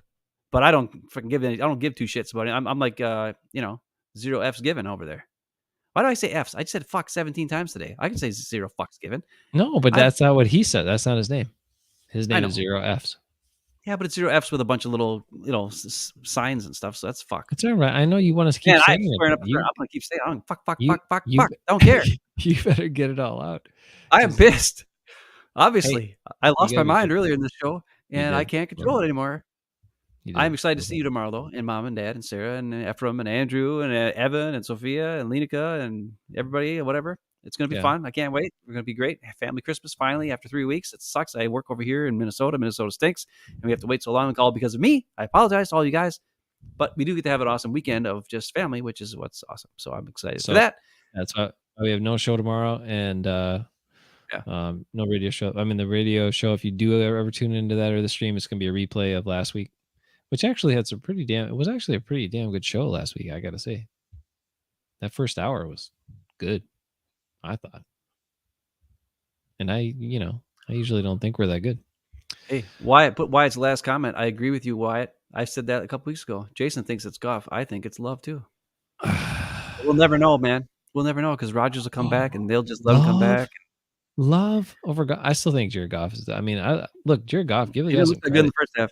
No, he started off rough, but shit. I mean, look at the way he played, and then also, he doesn't have. I mean, you look at his touchdowns this year. You look at the way he's played, and that's without forcing passing touchdowns like our quarterback does. Jared Goff also doesn't have any interceptions since week 9 against us. Right, that's the last time he threw a pick. That was the question I wanted to make. Point I wanted to make. Why aren't people making a huge deal about that? I mean, Aaron Rodgers has a no interception streak or whatever for a handful of games, or closes the season on one, and people are like saying it's the greatest 8-game stretch they've ever seen in the history of quarterback play. And mostly because he didn't throw any interceptions, right? Jared Goff basically had the same 8-game close that Rodgers had in 2016, where everybody's flipping out about Rodgers, and you don't hear crap about it. Stupid. Why aren't the judgments? Why aren't the rules the same? It's the same position. Yeah. Right. And it's a guy doing it for a team that's been down so long. I mean, I don't care of the starting quarterbacks in the NFC North. This is one division. Our guy who gets paid the most is only better than one, and that's Justin Fields. Justin Fields is a great athlete, but he's not a quarterback. He's a great athlete trying to play quarterback. Kirk Cousins is a pretty good quarterback. Jared Goff is a pretty good quarterback. Aaron Rodgers is paid like the best and plays like below average quarterback. Yeah. That's the reality. Thing is, that he was a below average quarterback last year, and he won MVP because all he did was chuck it to Devontae over and over again. Right. And I'm not saying Devontae's great. That's not the reason why. It's because they just did that. It wasn't like there's plays in this game where guys were wide open and he would have, I don't know. I mean, Devontae would have made that catch where Dobbs didn't make because Devontae is used to that kind of thing. Rodgers throwing it to him when he's still covered because he can't get open. That's fine. I mean, that's the thing is like Romeo Dobbs. A lot of people are saying he was this and that, blah, blah. And he's the new Devontae. That's what he's going to be eventually. Let me just also say this. I think this season has been Jared Goff's best season by far of his career, but I mean, look at what the guy went through, right? I mean, he was in a system where he was controlled by Sean McVay the whole time and just running that offense and wasn't given much latitude, and that's fine. And then the team was like, nah, you're not good enough. See you later. And Detroit didn't even really want you, but they had to take you in the trade. And he worked through that season. They won 3 games. And he comes back this year and plays like this to basically say, hey, you guys really should think twice before moving on from me here. Because, I'm a great teammate. I'm a guy who plays hard. I'm a guy who will do whatever you ask me to do. And I can still throw the ball pretty damn well. I mean, he's not Jared Goff, not a great athlete, but he's a hell of a lot better passer than Justin Fields is. And a lot of guys are really. He's a pretty accurate passer. And he doesn't hesitate to run the offense, throw the ball over the middle. Well, the thing is, he was the first overall pick, and he was brought up so high and then brought down so low. Yeah, but he bounced back. His only way to survive in the NFL now is to run the play and follow the team and be a good teammate and all those things. And the dichotomy, Aaron Rodgers, who fell in the draft, felt disrespected, was drafted, had to sit behind Favre for 3 years before he finally got to play.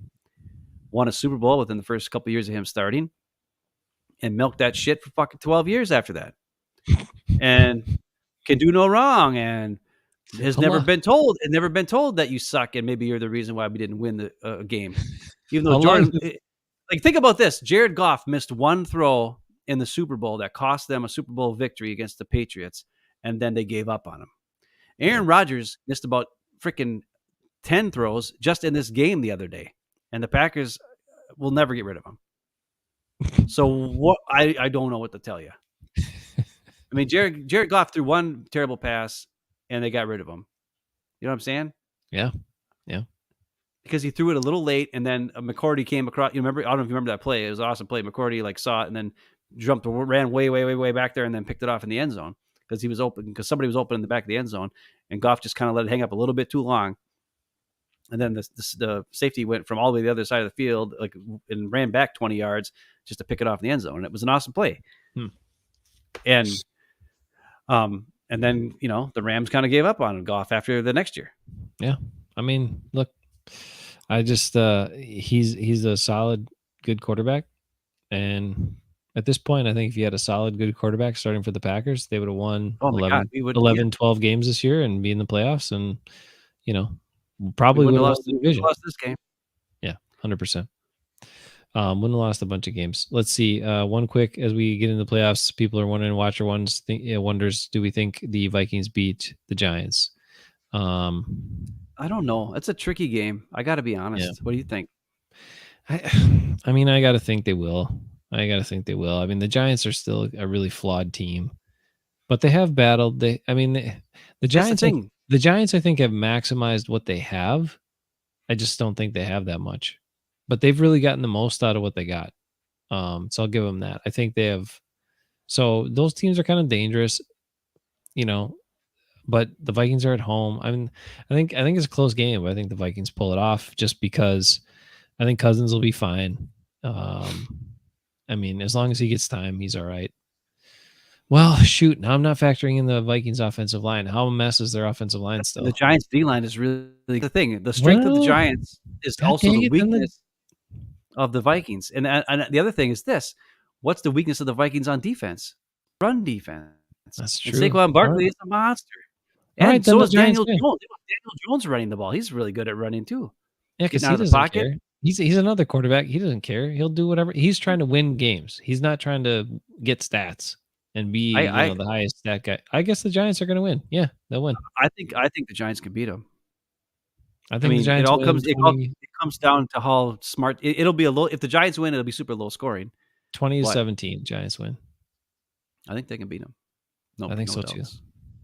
Yeah. Okay. I'm down. Another disappointing playoff loss for the Vikings. Sorry, Viking Mo, and all Viking fans. And if Zadarius No. Smith plays, he'll make one splash play and then he'll disappear again. That's what he does. I don't know. Mo said that Z's ready to play or something. Yeah.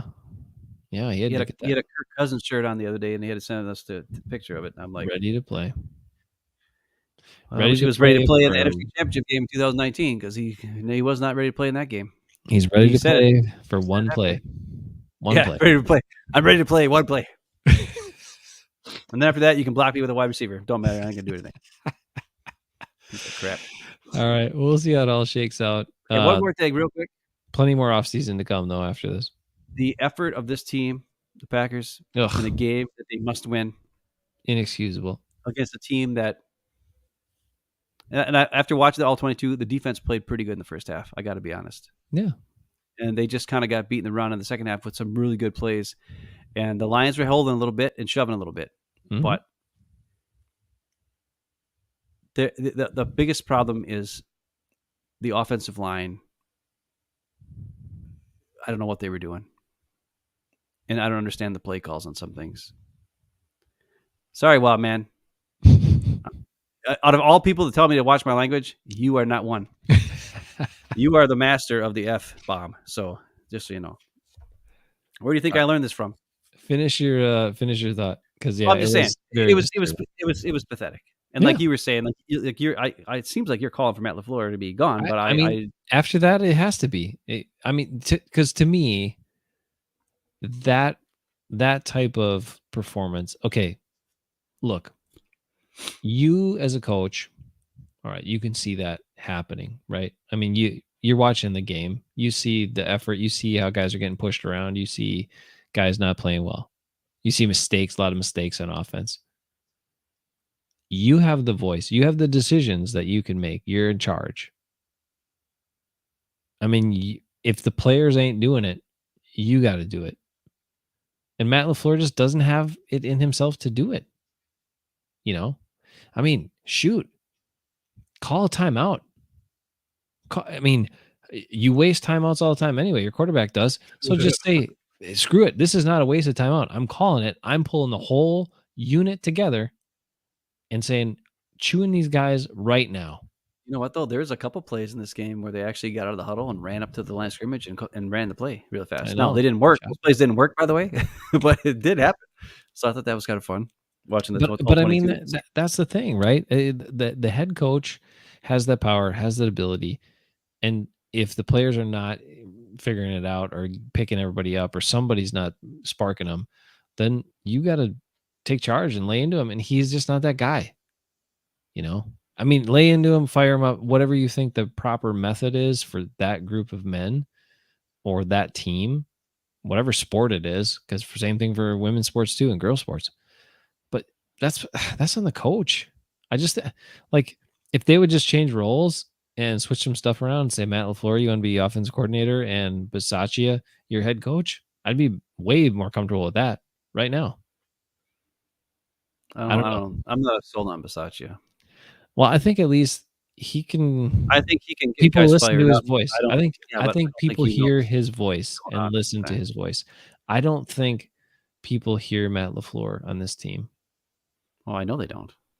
Why would they when the quarterback is, trying to supplant him? I mean, I really think, hey, did you, I just saw this again, right? The quarterback runs the team, not the coach. Let's give it up for one other guy, right? Because I was impressed. Thought this was impressive. Mike Tomlin still does not have a losing season. I know. That is insane. Especially when Ben Roethlisberger was your quarterback for all those years. Exactly. He sucks. And is Mike Tomlin like a great, offensive defensive coordinator, coach. He's never been a defense or offensive coordinator. I don't think ever. But what is he?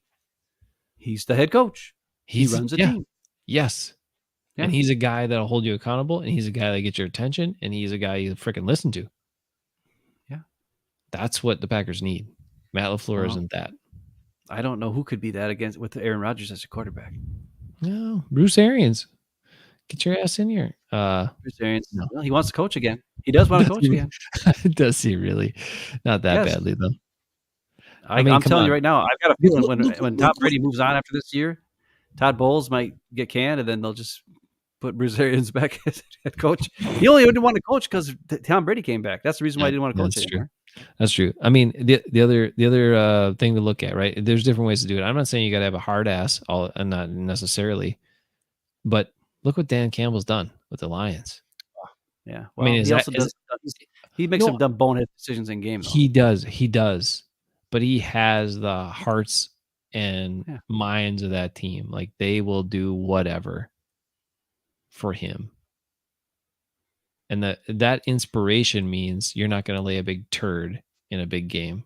You're going to play hard. You might get beat, but you're not going to get beat for lack of effort. Well, it's a shame that Kevin Green passed away, because I think he probably could have been a good head coach, get guys fired up and stuff.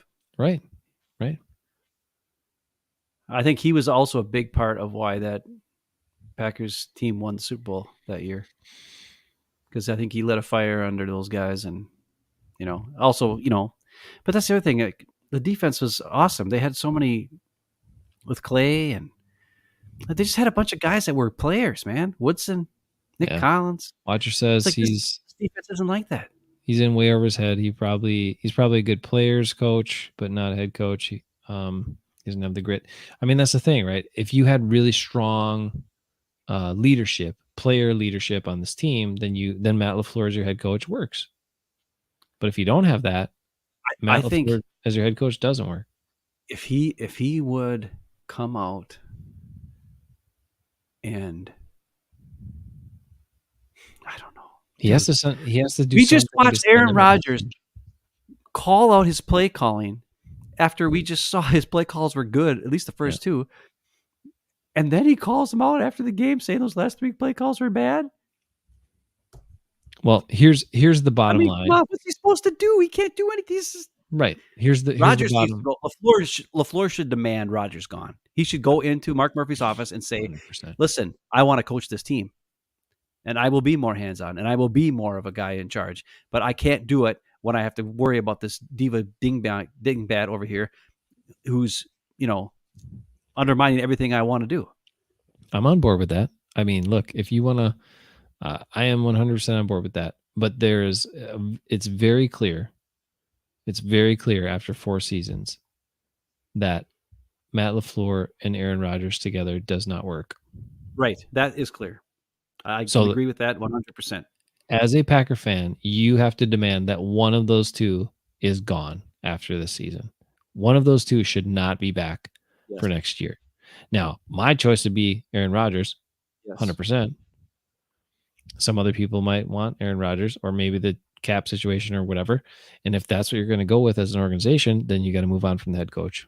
So make a choice, because it doesn't work together. I think Jordan Love and Matt LaFleur could work together. Oh, yeah. I know they could.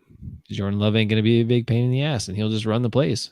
And then Matt LaFleur will be empowered, right? Then you might see him grow more as a leader and a head coach, because he feels like he has the strongest voice, and he doesn't have to look over his shoulder, and he doesn't have to wonder what in the hell is my quarterback doing out there.